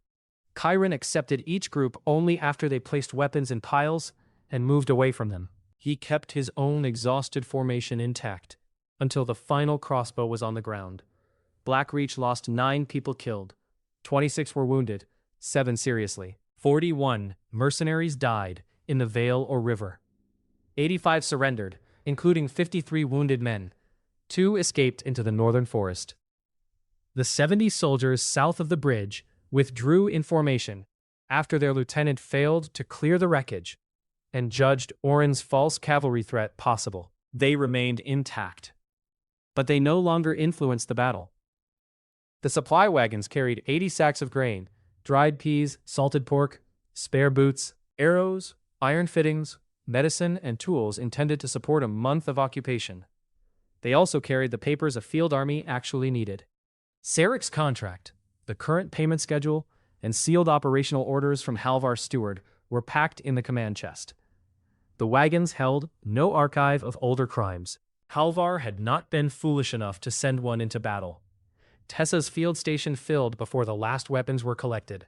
Blackreach wounded lay beside mercenaries, because she refused to waste time separating blood by allegiance. Chiron agreed. A prisoner treated well was less likely to seize a knife. A dying enemy could still answer questions if kept alive. Bram required 12 stitches across his scalp and a splint for 2 cracked fingers. Joss kept his leg after Tessa cut away cloth around the crossbow wound and cleaned it with boiled water and strong spirits. One defender died before sunset from an abdominal cut. His death raised the final count to 10. Chiron remained on his feet until every squad reported. Then Liana arrived from the village with wagons and reserve militia. She found him sitting against the second barrier while Mara cut away his sleeve. The sword wound at his shoulder was shallow. The bruise across his ribs had spread beneath the breastplate. His hands shook from cold and spent strength. Liana crouched in the mud, took the water cup from Mara, and held it until he finished drinking. She asked for the casualty list. Chiron gave her names from memory. At the 7th, his voice failed. Liana waited. He continued through all 10. She did not tell him that the losses were acceptable. She wrote every name and asked who had witnessed each death. Families deserved more than a number. The system recognized advancements during the night. 27 fighters earned spearman or shield guard. 9 earned archer. 6 earned border scout. 4 of Garrick's assistants earned field builder after the bridge mechanism, barriers, and rockfall performed under battle conditions. Garrick completed another requirement toward combat engineer, but his class did not advance yet. Bram earned squad leader because his formation followed orders through 2 withdrawals and a counterattack. Mira also earned squad leader after controlling separated archers under pressure. Tessa earned field medic. The combined rewards changed Chiron more than the first defense had. Muscles settled across his frame without increasing bulk beyond what food and training could sustain. His breathing recovered faster. He could track movement at the edge of vision while focusing elsewhere. He understood the rhythm of a spear line, the geometry of arrow lanes, and the practical limits of wounded bodies. The system opened a new message. Instructor network unlocked. Qualified subordinates may train others. When a person earns a class under an instructor prepared by Chiron, Chiron receives a reduced share of the associated attributes and skills. Direct instruction remains more effective. Network rewards diminish through additional training generations. Chiron read the notification twice. The ability solved the central limit of his system. He could not personally train a growing territory. Bram could train spear squads. Mira could develop archers. Oren could build scouts. Garrick could teach fieldworks. Tessa could prepare aids. A school of instructors could expand faster than one man. The captured mercenaries watched Blackreach gather its dead before touching the enemy supplies. That order unsettled them. They had expected execution, ransom, or forced enlistment before burial. Chiron held hearings over the next 4 days. Sarek's contract described the Blackreach residents as armed raiders, occupying stolen crown land. Many mercenaries claimed they believed it. The current supply orders told another story.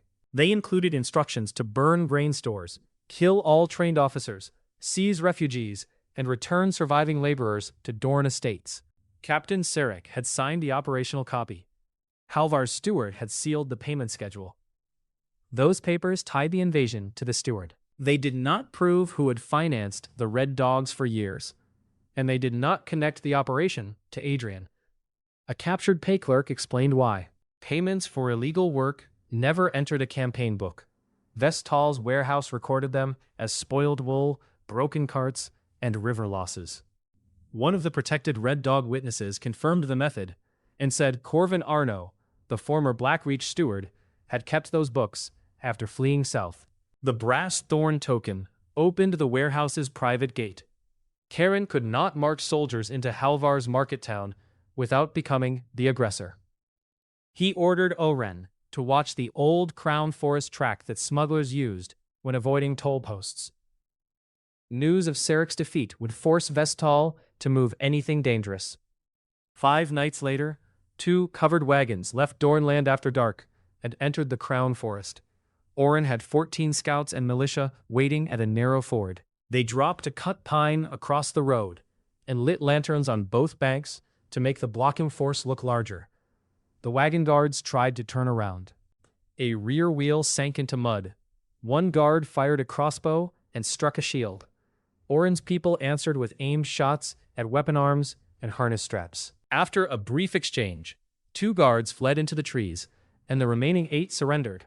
The first wagon held 6 shackled villagers, being moved west before they could testify. The second carried Vestal's account chest. Inside were warehouse manifests, a separate ledger of Red Dog payments, and several original coded letters. Vez had withheld the originals as insurance against the patrons who paid him. Corvin Arno's handwriting appeared beside false transport charges. Ves and Corvin had left the market town hours earlier, probably toward Greyhaven. Kyren issued warrants and put their descriptions on every Blackreach and Rivermeet post. Liana found coded notes between ordinary expense lines. The code used page references from a popular book of court sermons. Once decoded, several messages discussed the Third Prince. One instructed Halvar to ensure that Blackreach remained unable to support a royal garrison. Another promised protection from investigation if Kyren died through local disorder. The sender used the initial A and paper bearing the private watermark of the Crown Prince's household. It was strong evidence. It was still dangerous evidence. A watermark proved where the paper came from, not who wrote the message. Halvar could claim forgery. Adrian controlled clerks, judges, and couriers near the capital. Accusing the heir without a living witness would give him time to destroy the trail and portray Kyren as a rebellious brother gathering an illegal army. Kyren sealed the originals in an iron box.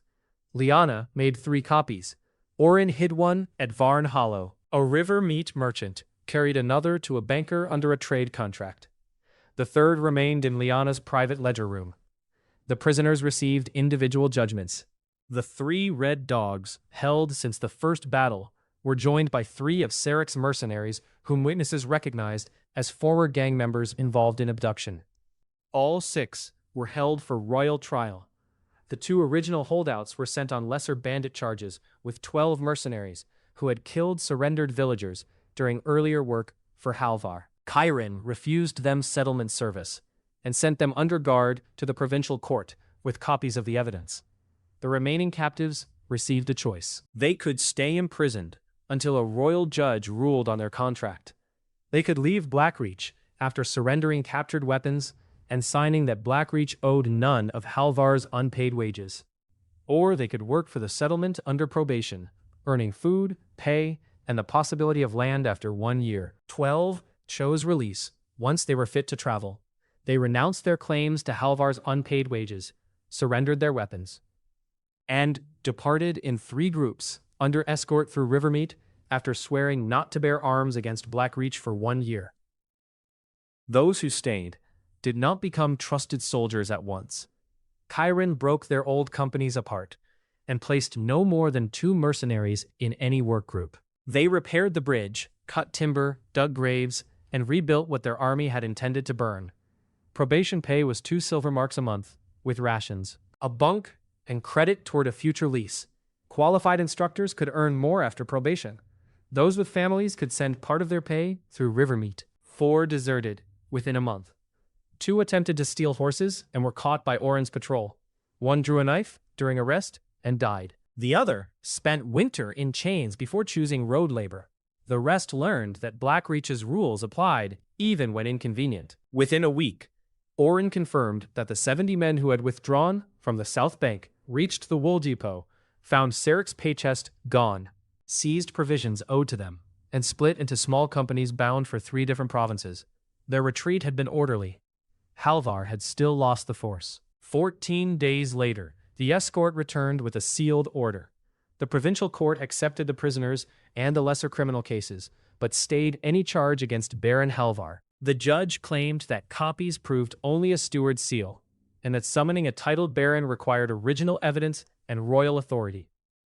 Halvar's steward reported himself ill and never appeared. 2 clerks who drafted the order had recently transferred from Greyhaven. The court had not erased the case. It had buried it until spring. Karen kept the originals for a royal commission.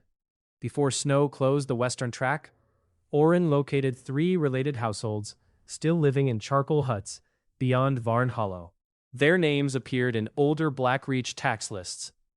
14 people accepted restored resident status and moved inside the watch network. Chiron did not call the former mercenaries soldiers until they earned the title again.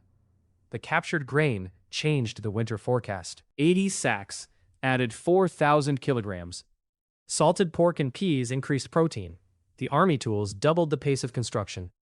Liana calculated that Blackreach could feed its current population until spring and maintain an emergency reserve of 20 days, provided hunting and trade continued. That calculation earned her the voluntary recognition condition. The system finally opened her assessment. Liana Vare Arden, age 22, current role, acting steward of Blackreach. Condition, sleep deprived, moderate nutritional recovery, old stress injury in left wrist, exceptional numerical memory, strong institutional judgment, high resistance to coercion. Potential paths: frontier steward, quartermaster, magistrate, strategic administrator, recognition of leadership, confirmed with retained independent judgment. Chiron almost laughed at the final phrase. Even the system understood that Liana followed no one blindly. He showed none of it on his face. That evening, Liana found him in the half-repaired upper hall, studying the battle map.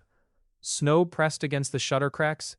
A brazier warmed only the space immediately around it. She placed a folded blanket over the back of his chair and asked why he had given captured men a path to free resident status and land. Chiron explained the arithmetic. Blackreach needed workers. Executing men who had surrendered would make future enemies fight to the death. Keeping them as permanent prisoners would consume food and guards. Releasing them without conditions would return trained fighters to Halvar. Liana said that arithmetic did not require wages or land. Chiron answered that a man forced to work watched for a chance to escape. A man building a house he might own watched whether the roof leaked. She considered that while looking at the map. Then she said her father had used similar reasoning with conquered hill clans. He had recruited their sons into mixed companies and given officers responsibility for the safety of clan markets. The court called it softness until those companies held a mountain pass for 6 days. It was the first story she had offered about her father without being asked. Chiron moved the brazier closer to her side of the table. They worked until the oil lamp burned low. Snow cut Blackreach off from the southern road for 17 days. The settlement entered winter with enough food on paper. Paper did not account for damp floorboards. Liana discovered the first spoiled grain when a store clerk complained that one sack felt warm. She opened it and found gray mold spreading through the center. 5 nearby sacks showed the same damage. Meltwater had run down the inside of the repaired wall and collected beneath the raised planks. The grain looked sound from above while it rotted underneath. They lost 9 sacks before the problem was contained. That amount equaled more than 450 kilograms, several days of food for the growing population. Burning it would waste fuel. Feeding it to people risked illness. Feeding it to horses risked losing the animals needed for spring plowing. Liana ordered the worst grain buried beyond the fields. Slightly damaged grain was spread in thin layers, inspected, and reserved for lime kiln fires, where it could replace a small amount of fuel. She moved the entire store into 3 separate buildings with raised, slatted floors and vents beneath the eaves. Chiron wanted to lower all rations immediately. Liana refused a uniform cut. Heavy workers would lose strength, training would slow, and pregnant women would pay more than healthy adults.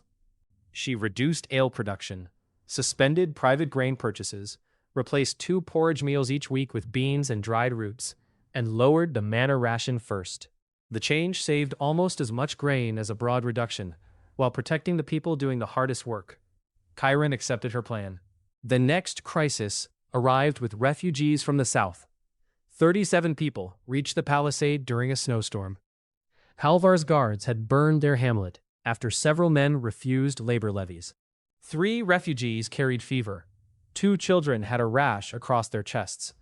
Blackreach could not turn them back into the storm. Bringing them into communal barracks could spread disease through the entire settlement.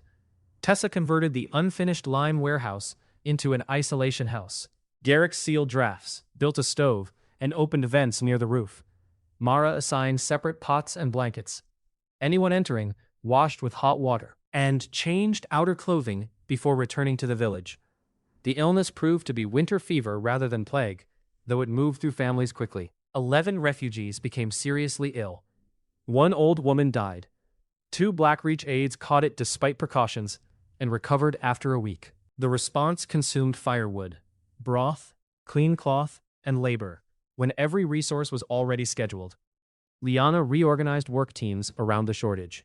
Older residents who could not cut timber repaired clothing and prepared bandages. Probationary mercenaries hauled fuel under guard. Children carried sealed message boards rather than entering the isolation house. She opened the emergency reserve only after recording each measure and replaced it with a claim against future river meat trade. By the time the last fever broke, the settlement still held 18 days of protected grain. The system recognized her class. Frontier steward. Requirements completed. Population administration. Balanced ration management. Emergency supply preservation. Coordinated response across civilian and military workgroups. Liana did not see Chiron's panel. Like every Valerian who awakened to calling, she felt the words frontier steward settle into her awareness, followed by a sudden clarity while reviewing the next month's allocations. Numbers that had required repeated calculation settled into relationships. She could estimate how a change in bread ration affected firewood, labor output, animal feed, and market demand. It did not give her facts she had never learned. It allowed her to hold more moving parts without losing track of them. Chiron received a reduced version of the same foundation. Resource planning entered his thoughts with the physical certainty of his spear skills. He could see that training 20 more archers meant bowwood, strings, arrows, food, instructors, and time away from spring clearing. Military power no longer appeared as a count of bodies. It appeared as a chain of needs. He congratulated Liana in the counting room. She thought he was praising her because the crisis had ended. His exact choice of words made her look up. He said she had become something more than an acting steward. She had built a system that other people could use, even when she was absent. Liana turned toward the wall of ledgers. The praise touched the part of her that had spent years watching court officials dismiss her work as a general's daughter playing with numbers. She asked whether he intended to give her a grand title.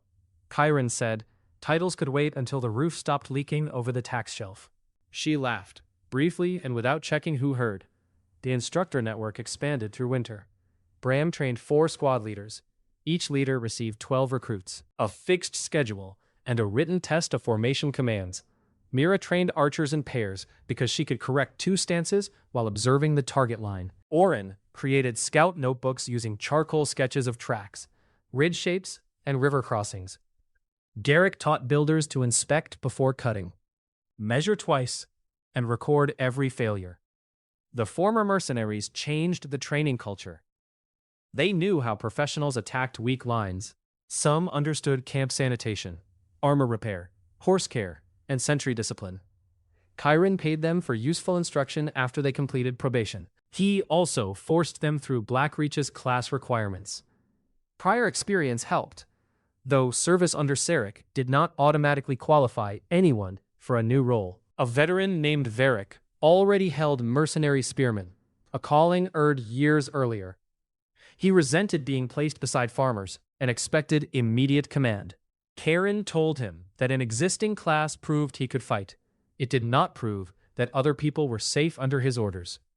During a night march, Varek ignored Oren's route order and led his group across thin river ice because it appeared faster.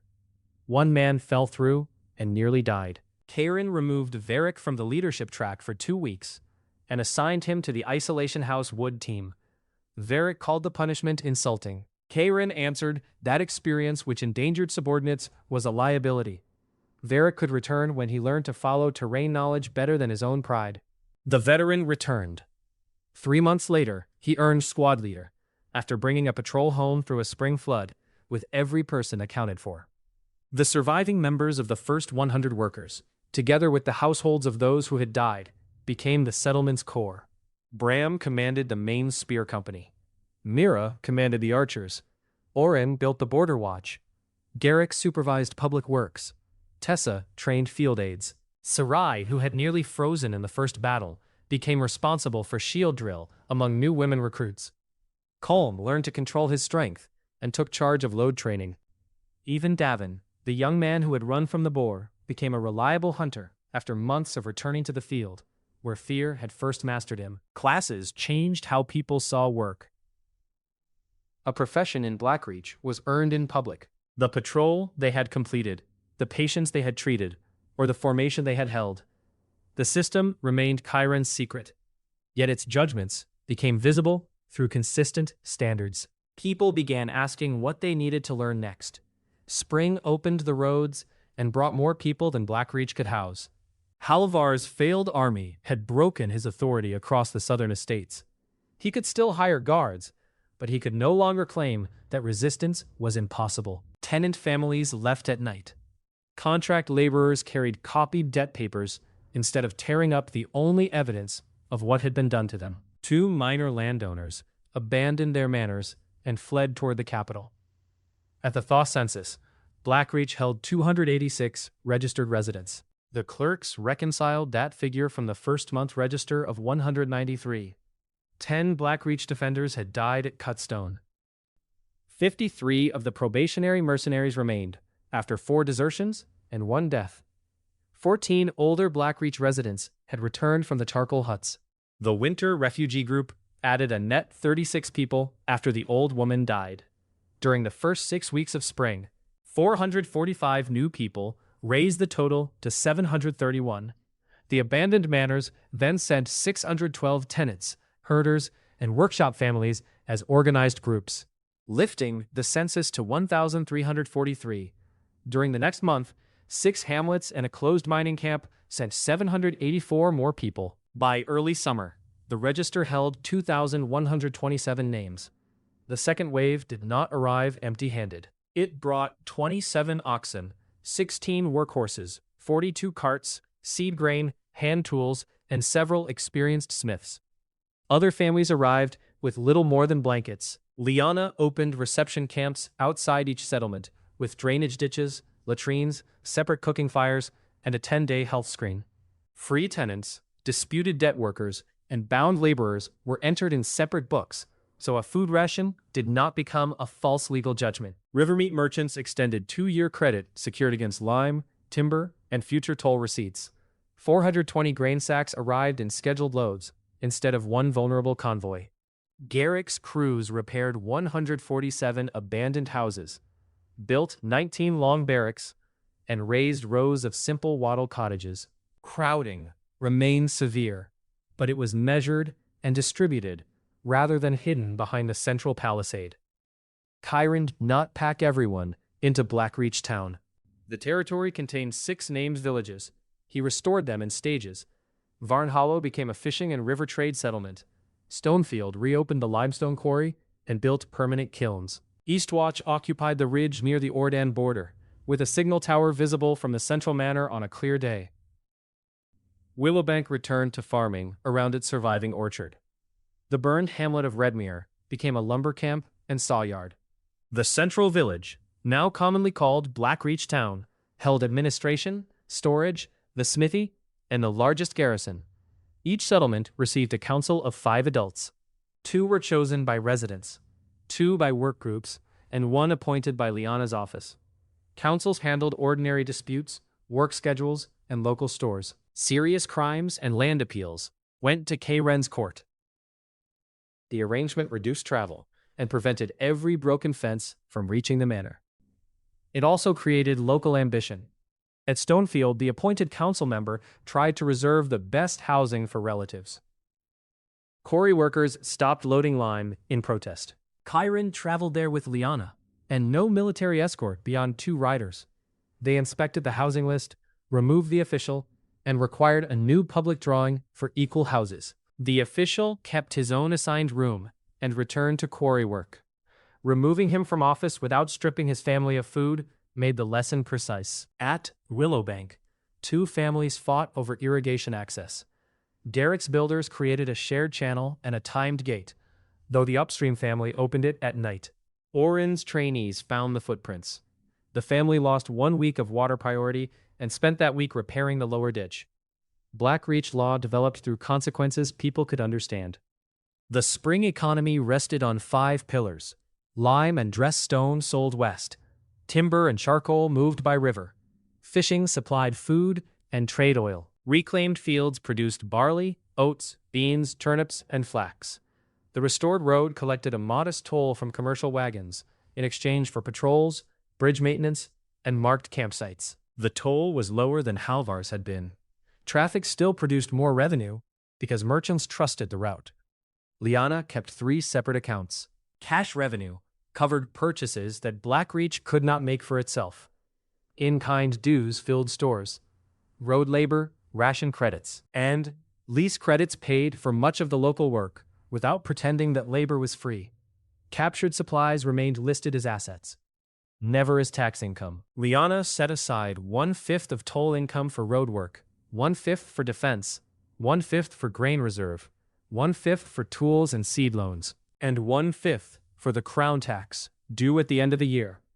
The proportions changed during emergencies, but the ledger showed every transfer. Karen granted no field without a survey marker. Derek trained 6 teams to measure plots with rope, stakes, and simple triangles. The work seemed slow, until disputes fell sharply in surveyed areas. The spring planting became Blackreach's largest operation.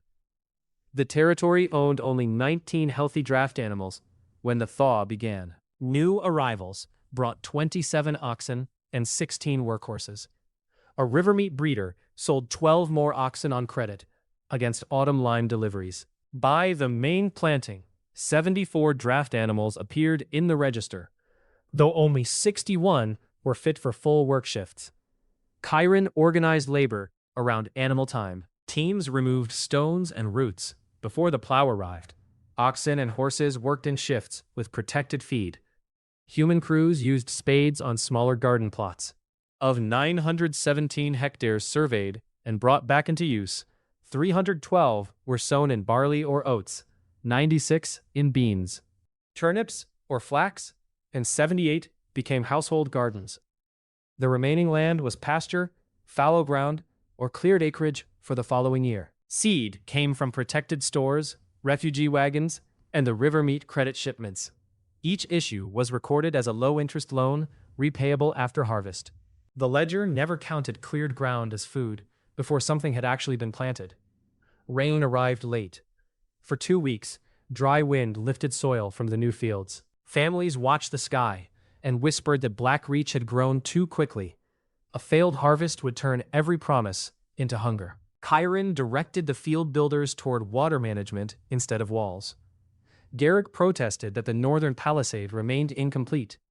Liana supported the irrigation work. A wall protected food already grown. Ditches protected the harvest that did not yet exist. Builders cleared old channels from the Varn tributaries and constructed 3 small timber weirs. The work could not water every field. It kept vegetable gardens and seed plots alive until rain returned. Garrick earned the Advanced Class Combat Engineer after designing works that supported both defense and civil survival. Supervising multiple crews and correcting 2 failures without losing a structure or worker. The class gave him a stronger grasp of temporary bridges, earthworks, water flow, and load. Chiron received a smaller share. He began noticing how a ditch placed for irrigation could later slow cavalry, and how a road embankment could serve as a defensive line. Summer brought the first organized raid from Orden. 80 men crossed the northern forest in plain clothing, though their boots, arrows, and marching intervals belonged to trained soldiers. They avoided the main road and moved toward Stonefield, likely intending to destroy the lime kilns and test Blackreach's response. Oren's watch network detected them before dawn. A shepherd trainee found boot marks beside a spring. He reported direction, number range, and pace through a chain of mounted messengers. Eastwatch lit 2 smoke columns. The alert was visible from Blackreach town within 6 minutes. A mounted relay carrying the estimated number and direction arrived in 40 minutes. Chiron did not gather every fighter into one large column. The raiders were already inside the territory. Concentrating slowly would leave them free to burn and withdraw. He activated local defense plans. Stonefield moved civilians into the quarry galleries and blocked the main kiln road with loaded carts. Willowbank sent 20 archers toward the west ridge, and 12 from Blackreach town rode to join them. Eastwatch riders circled north to cut the retreat. Bram led 60 spearmen along the central road. Chiron rode with Orin's scouts and a reserve of 24. The raiders saw Stonefield prepared and turned toward Redmere. Orin predicted the route from terrain. The raiders needed water and a path wide enough for stolen animals. Only 2 forest tracks met both needs. Chiron chose the eastern track and positioned the reserve behind a low ridge. He chose correctly, though the enemy had scouts of their own. An Orden scout spotted a shield rim in the brush. The raider column stopped before entering the trap. Their commander sent 10 men wide and began withdrawing north. Chiron changed the plan, rather than waiting for an ambush already exposed. He sent mounted scouts to show themselves on the western side, creating the impression that the retreat route was closing there. The raiders shifted east, towards steeper ground.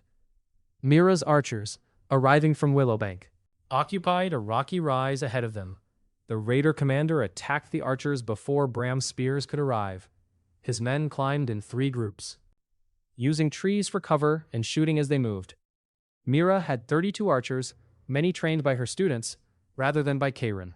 She placed half behind the crest and ordered the front group to fall back after 2 volleys. The raiders believed the rise was lightly held. They accelerated uphill. When the front archers withdrew, the second line fired from 12 paces. Heavy arrows struck through leather and open faces. The first raider group broke sideways into a shallow ravine, where Chiron's reserve met them with shields. Formation spearwork was difficult among roots and trunks. Chiron split his reserve into groups of 6, each anchored on a shield guard. They controlled narrow spaces instead of chasing individuals. The raiders tried to slip between them, but Orin's scouts called movement from the flanks. The enemy commander gathered 20 men and struck Chiron's smallest group. They killed 1 shield guard and forced the rest downhill. Chiron rode across the slope, dismounted before the brush, and joined the threatened point. The commander used a short spear and fought with professional economy. He feinted toward Chiron, then killed a young militia recruit who moved to assist. Chiron felt the mistake immediately. The recruit had entered without a shield partner. Chiron did not answer with anger. He shortened his distance and forced the commander to account for his spear.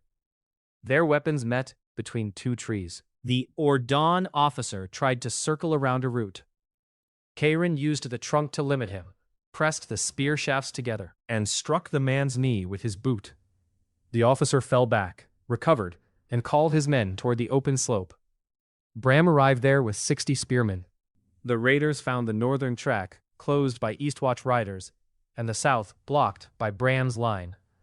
Their commander attempted a concentrated break toward the river. Mira's archers shot from above, while the spearmen held the lower path. After 3 failed charges, 31 able-bodied survivors surrendered. 14 more were captured wounded, including the commander. 15 raiders died. 20 escaped in small groups. The total accounted for all 80 men. Blackreach lost 2 fighters killed and 11 wounded, 3 seriously. Documents found on the commander carried Orden military supply stamps. The neighboring kingdom had begun measuring Blackreach. Mira earned Farshot Captain after coordinating archers trained through the instructor network, changing positions under attack and supporting multiple units. Orin advanced to Senior Border Scout after his watch system detected and tracked a professional incursion across separate settlements. Bram earned Border Spear Captain after moving his company to contact and sealing the enemy's final route. Their advancements strengthened Chiron again. He could draw a war bow that would once have strained his shoulders. He could run beside a marching column for hours and still fight. He could feel the balance of a spear line through sound and movement around him. The prisoners became an immediate administrative burden and a diplomatic asset. Blackreach held 45 of them in a guarded Stonefield barracks, separated officers from common soldiers, and recorded every treatment and ration. Over 18 days, they consumed 460 kilograms of grain and beans and required 12 guards per shift. 3 badly wounded men died, despite Tessa's care. 5 captives proved to be local smugglers and remained for Blackreach trial. The other 37 were transferred in 2 guarded groups to Fort Avon under a royal order.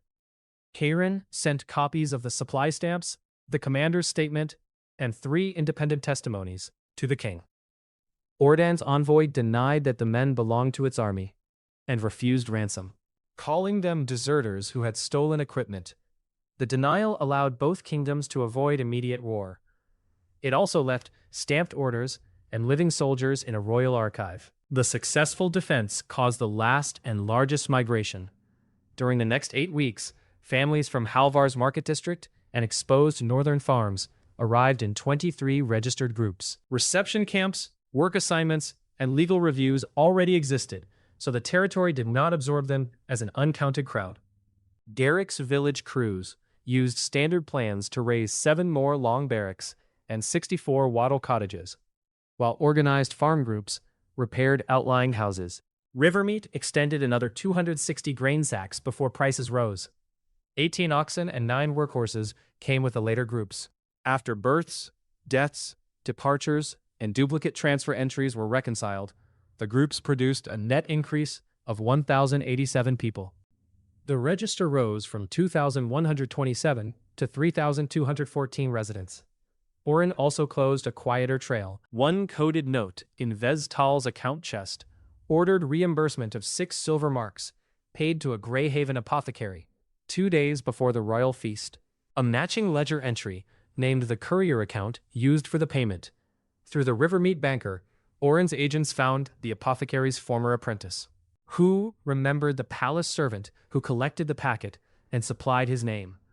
A copied dismissal roll and remittances sent to the servant's sister led them to Daryl, who was hiding under another name. He admitted privately that Savil's office had ordered powder placed in the wine, but he refused a sworn statement. While his sister remained in Greyhaven and no royal official could protect him, Chiron arranged for the sister to leave Greyhaven through Rivermeat and kept Darrell at Varn Hollow as a protected witness, not a prisoner, until the commission arrived. The improvements worried Liana more than they impressed her. She watched him lift a stone lintel with 3 workers and realized he was taking less of the weight than his posture suggested. Later, she asked whether his body had always been capable of that. Chiron answered that training had changed him. Liana looked toward Bram's drill field, Mira's range, and Oren's riders. She said his training seemed to change everyone around him at the same time. He did not deny it. She asked whether the change endangered him. Chiron considered the question. The system had never explained an upper limit. Rapid gains could damage judgment, even if they did not damage flesh. A commander who believed himself invincible eventually tested the belief against steel. He told her the real danger was becoming willing to spend people because their progress benefited him. Liana closed the door to the counting room before answering. She said that if he ever began treating classes as more valuable than lives, she would remove him from command, even if she needed Bram's entire company to do it. Chiron said that was why she remained steward. Their marriage had begun as a political sentence. By late summer, they worked as partners whose arguments shaped policy. Liana still kept her own rooms. Chiron never entered without permission. They shared meals when schedules allowed, and Tomas started leaving maps between their places at the table. So both would lean over the same problem. Mara noticed. She said nothing and began serving 1 pot of tea instead of 2. The Royal Commission arrived exactly 1 year after the judgment in the throne hall. By then, Blackreach territory held 3,214 registered residents across 6 settlements. Blackreach town contained 800 within its expanded earth wall and timber palisade. Stonefield operated 4 lime kilns and a dressed stone yard. Varn Hollow had a ferry dock, 2 warehouses, and a permanent market every 7th day. More than 900 hectares had been surveyed and returned to use. 312 carried grain, 96 carried field crops, 78 were household gardens, and the remainder served as pasture, fallow ground, or prepared land for the next year. The harvest was not rich. Late rain reduced barley yields, beans performed better. Turnips saved the winter forecast. Liana purchased the final grain before prices rose and assembled a 60-day emergency plan. Rather than pretending, the territory held 60 days of normal meals. Public stores contained 78 tons of grain and beans, and 12 tons of dried fish and meat. Registered household sellers held another 47 tons of turnips and roots under emergency levy. The average daily crisis issue allowed 400 grams of grain and beans, 60 grams of dried protein, and 240 grams of roots per person, adjusted for age and labor. Those quantities covered all 3,214 registered residents for 60 days. Seed grain and ordinary household stores remained separate. Blackreach's treasury recorded 168 gold crowns in cash revenue. That figure did not include household harvests, in-kind land dues, ration labor, or captured supplies, all of which appeared in separate accounts. 94 crowns came from trade tolls, lime, timber rights, and market fees. The rest came from modest land taxes and workshop rents. 112 crowns had been reinvested in roads, seed, defense, and public stores. 56 waited for the crown. Blackreach also owed 22 crowns on 2-year merchant notes, secured against contracted lime deliveries and listed openly as debt. Greyhaven would send many times that amount. Chiron did not expect to win a contest based only on coin. The commissioners entered through the southern road with 30 royal guards, 6 clerks, 2 engineers, and representatives from each prince. Crown Prince Adrian sent Lord Savile, his private secretary.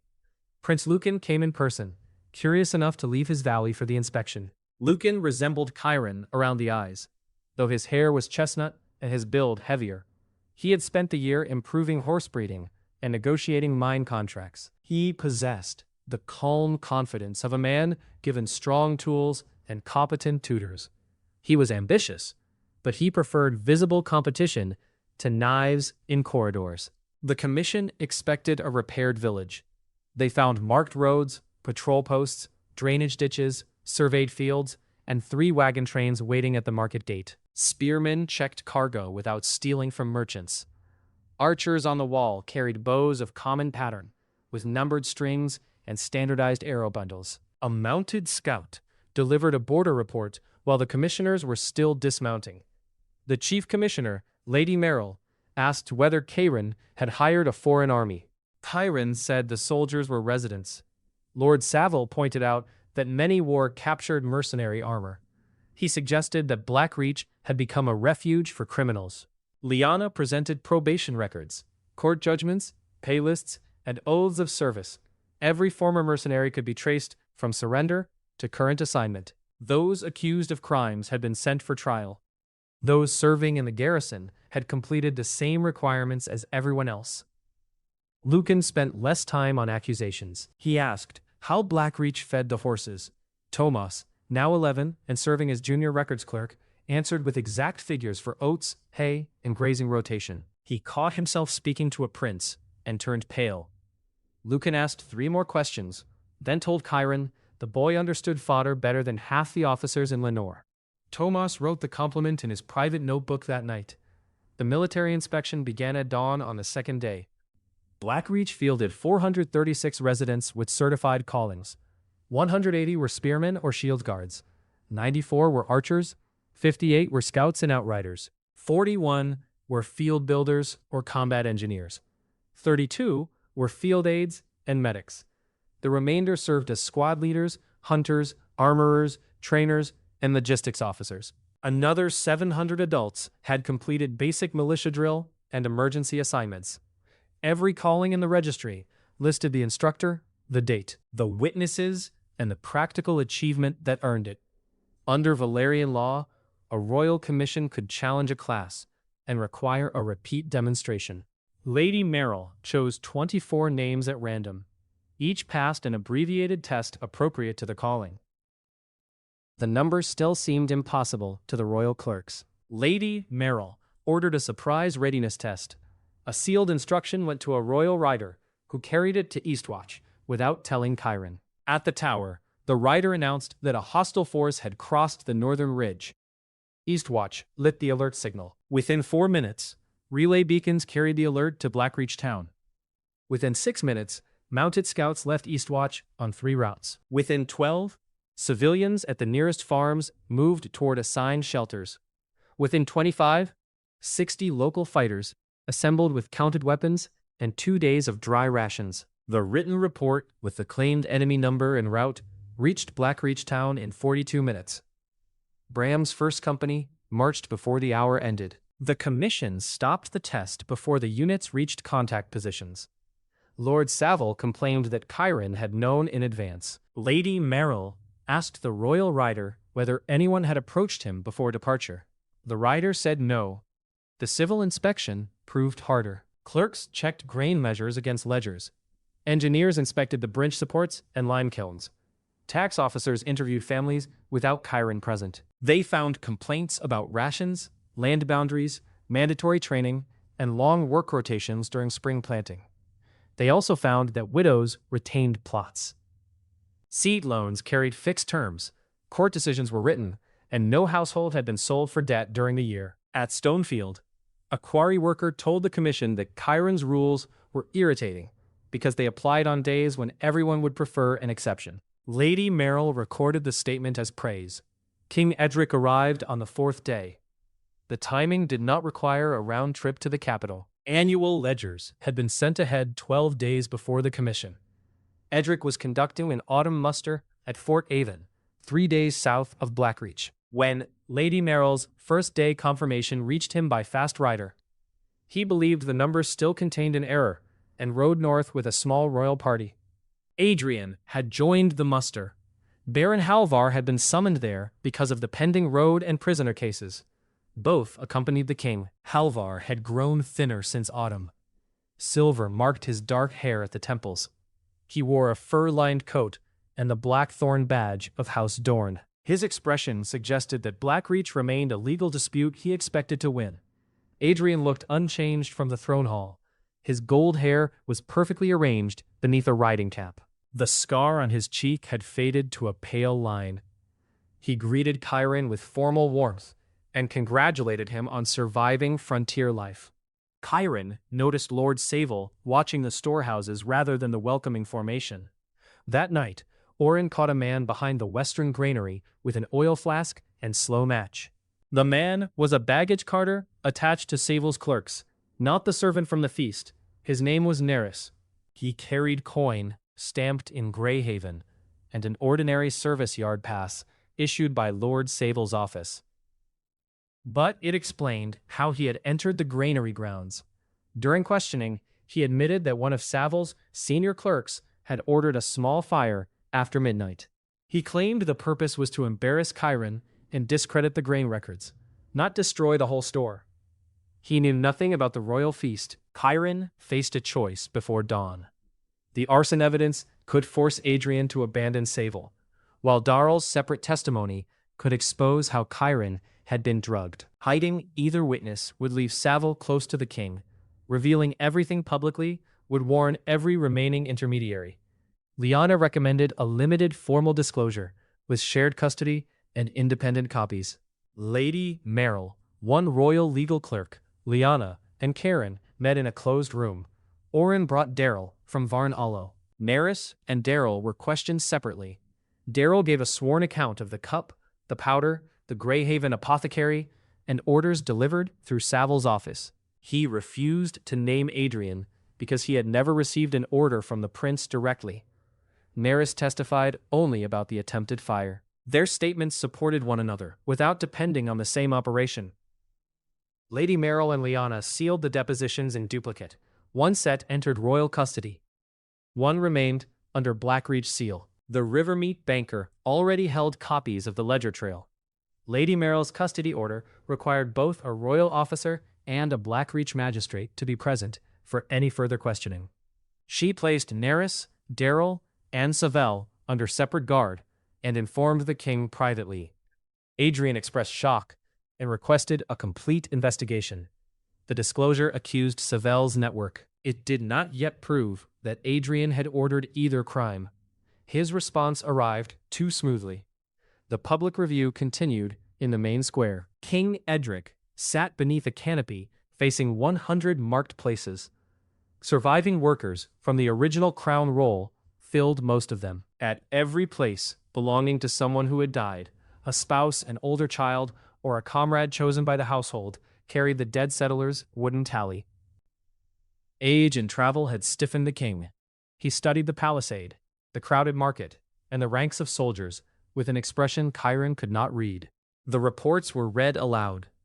Adrian's Greyhaven produced 640 gold crowns for the royal treasury. Trade volume increased during the first 6 months, then declined after higher harbor fees drove several companies toward rival ports. The city remained wealthy and defended by 2,100 soldiers, most inherited from the previous governor. Lucan's Lenore Valley produced 380 gold crowns, a strong harvest, improved mine output, and a new cavalry school. Population rose by 4%. Lucan had managed existing wealth well and invested in breeding stock that would yield future gains. Blackreach sent only 56 gold crowns. Lord Savil's deputy emphasized the number. Lady Merrill continued reading. Population had increased from 154 confirmed residents to 3,214. 6 settlements were occupied. Recorded violent crime fell after the Red Dogs were defeated. Trade crossed a restored route. Public grain reserves, bridges, kilns, workshops, patrol towers, and a trained territorial force had been created from the original grant, resident labor, trade credit, and captured hostile supplies. The king asked how much additional crown money Chiron had received. The chief clerk answered, none. Edric asked how many royal soldiers had been assigned. The answer was also none. Baron Halvar stepped forward before the king could continue.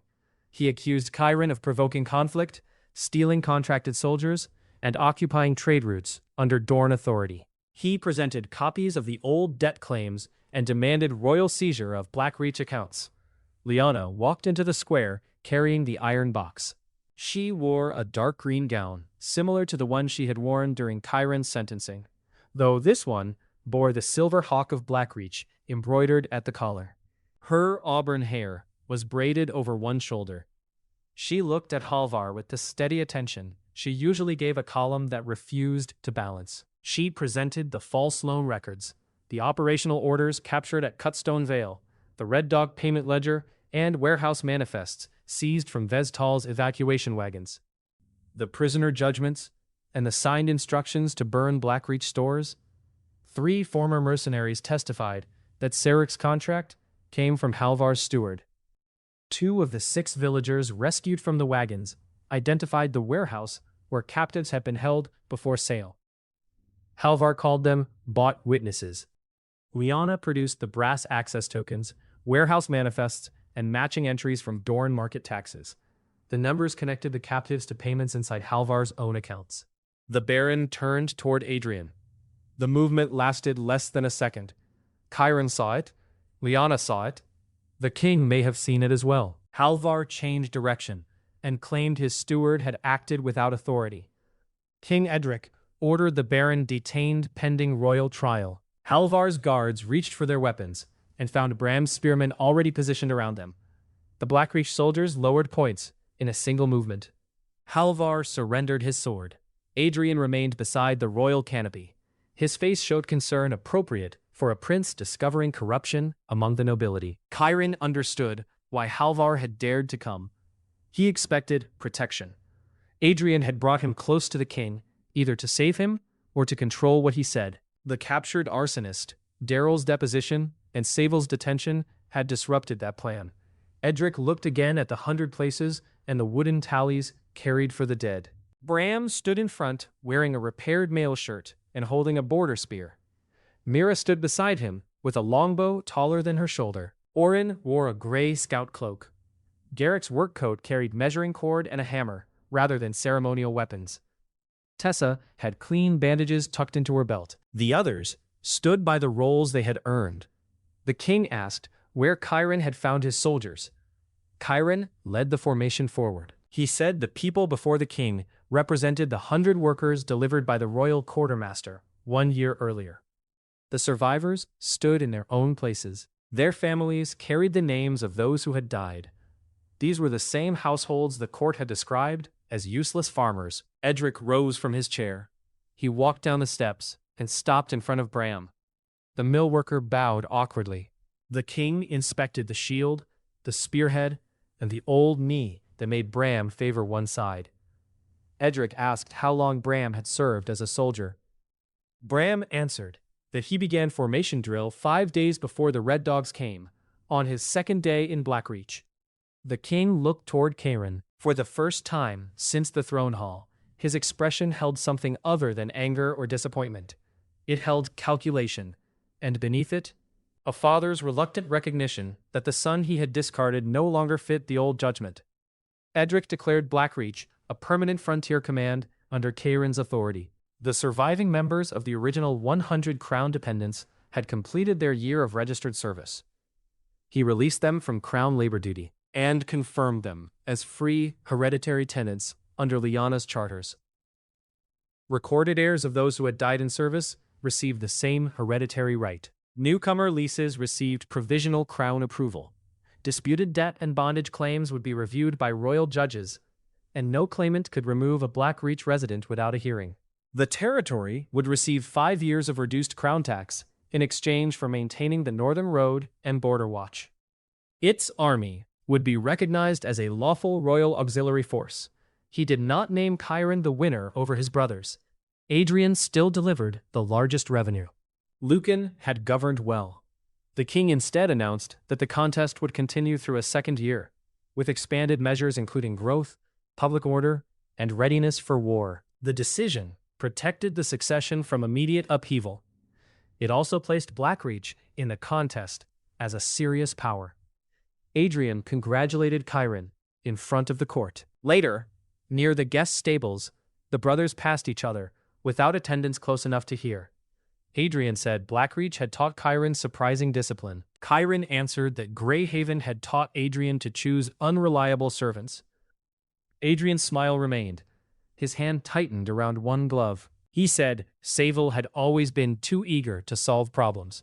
The sentence abandoned his secretary before any trial began. Chiron watched him walk away and understood that the next attack would carry cleaner hands. The king left Blackreach with Halvar in chains and Saville under guard. Orin brought news from the north. Ordan survey parties had marked river depths at 5 crossings. Grain buyers connected to the Ordan army were purchasing supplies across the border. 2,000 tents had been ordered near the fortress city of Carson. The neighboring kingdom was preparing more than a raid. Chiron gathered the senior council in the manor map room. Lyanna placed population and food ledgers on one side of the table. Bram brought the military rolls. Mira carried arrow production figures. Orin marked enemy roads with charcoal.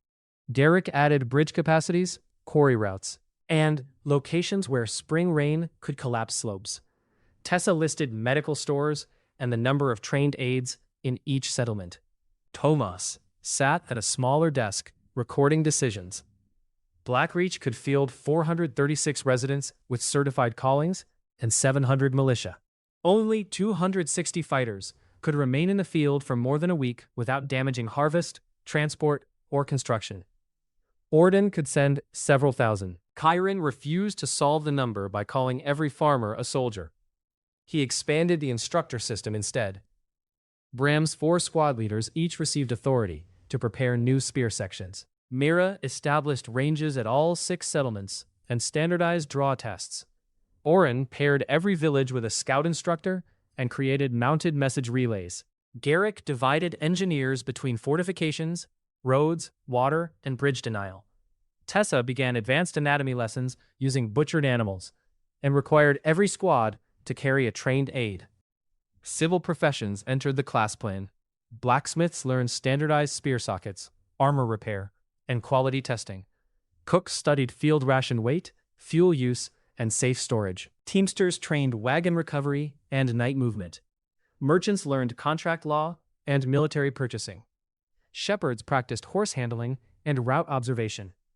Millers recorded grain loss and reserve rotation. The system displayed possible paths as people approached real thresholds.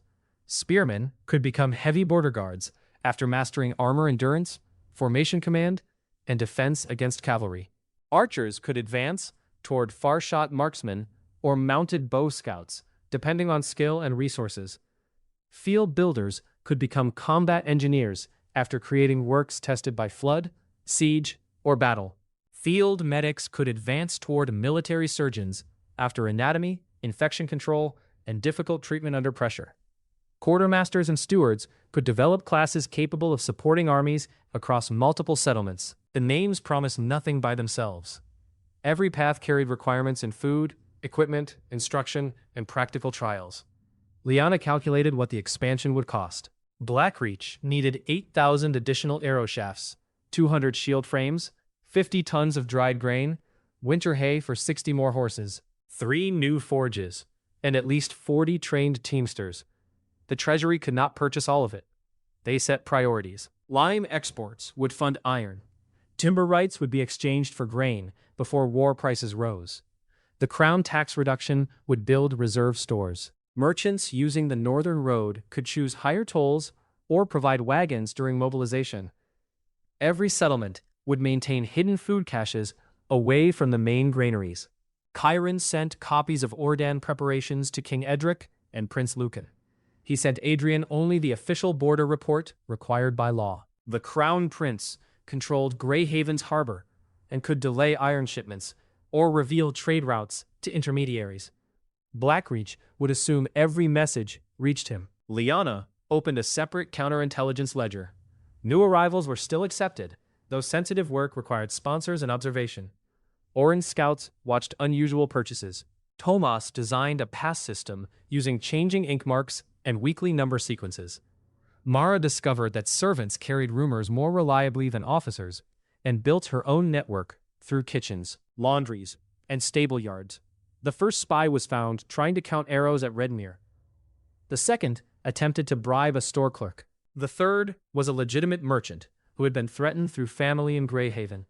Chiron protected the family through Rivermeat rather than imprisoning the merchant. In return, the man identified 2 agents working for Adrian's secretary network. Blackreach prepared for enemies on both sides of the map. Chiron's personal strength continued to grow as new classes spread through his instructors. The gains had become enough to frighten skilled fighters. He could bend a common bow past its safe draw. He could march in armor through the night and recover after an hour of rest. During spear practice, Bram forced him to use blunted weapons reinforced with iron rings because ordinary shafts broke in his hands. Chiron imposed limits on himself. He trained with squads instead of performing exhibitions. He allowed instructors to correct him in front of recruits. He rotated out of drills when fatigue made his control uncertain. The system gave capacity. Discipline decided whether that capacity served anyone. Liana watched those rules closely. She also changed. Her Frontier Steward class developed as Blackreach expanded. She could track supply patterns across 6 villages, detect ledger irregularities, and estimate the hidden cost of delays. Her authority no longer depended on Chiron standing beside her. Council leaders came to the manor asking for her judgment because her decisions usually survived contact with weather, hunger, and human dishonesty. Their relationship became visible in ordinary habits. Chiron left military requests on the left side of her desk because the right side held current contracts. Liana sent food to the training ground when he forgot the midday meal. He consulted her before promising land. She consulted him before changing defense labor. When they disagreed, Tomas learned to take his papers to another room. One evening, after the war council ended, Liana remained beside the Norhern window. Torchlight moved along the wall where the first broken palisade had once stood. Beyond it, new roofs filled the slope. Hammers sounded from the night shift at the forge. A mounted patrol passed through the gate in pairs. Liana said the court would describe all of this as Chiron's achievement. He answered that the court likes stories with one name because ledgers with 3,000 names took too long to read. She turned from the window and asked what he planned to do when the army across the border arrived. Chiron spread the Orden map across the table. He showed her 5 crossings, 2 supply roads, the harvest calendar, and the distances between royal fortresses. Blackreach could not destroy a large invasion alone. It could delay it, deny food, preserve civilians, and force Ordon to reveal its direction before the royal army committed. Every village received an evacuation route that did not overlap troop movement. Fields closest to the border would be harvested early. Even at reduced yield, livestock would move south in stages. Scouts would watch the enemy supply columns rather than chasing every patrol. Liana listened and marked each civilian requirement beside the military plan. They worked until Tomas fell asleep over the message register. Chiron carried the boy to a bench and covered him with the folded blanket Liana had once placed over Chiron's chair. At dawn, horns sounded from Blackreach town. A second answer came from Eastwatch, then Stonefield, then Varn Hollow, Willowbank, and Redmere. Across the territory, farmers set down tools for the morning drill. Spear sections formed beside fields. Archers measured distance in quarry yards. Scouts saddled horses. Builders inspected bridges with saws and measuring cord. Medics boiled cloth and checked their field boxes. Clerks counted grain before the store doors opened. 1 year earlier, 100 crown workers had arrived at a ruined village with 10 rusted spears. Now, the survivors stood at the head of companies, workshops, watchposts, and schools. The households of those who had died held the land promised to them and carried their names on the first civic roll. Across Blackreach, the instructors trained others. Every earned class added another piece to the force Chiron carried within his own body. Though the greater change could be seen outside him, in roads that stayed open and formations that answered the same horn. A rider came through the northern gate before the sun cleared the trees. He brought Oren's newest report. The first Orden regiments had left Carson. Chiron read the count, handed the supply page to Liana, and ordered Bram to assemble the border companies. The training horns continued, while Blackreach prepared to meet an army.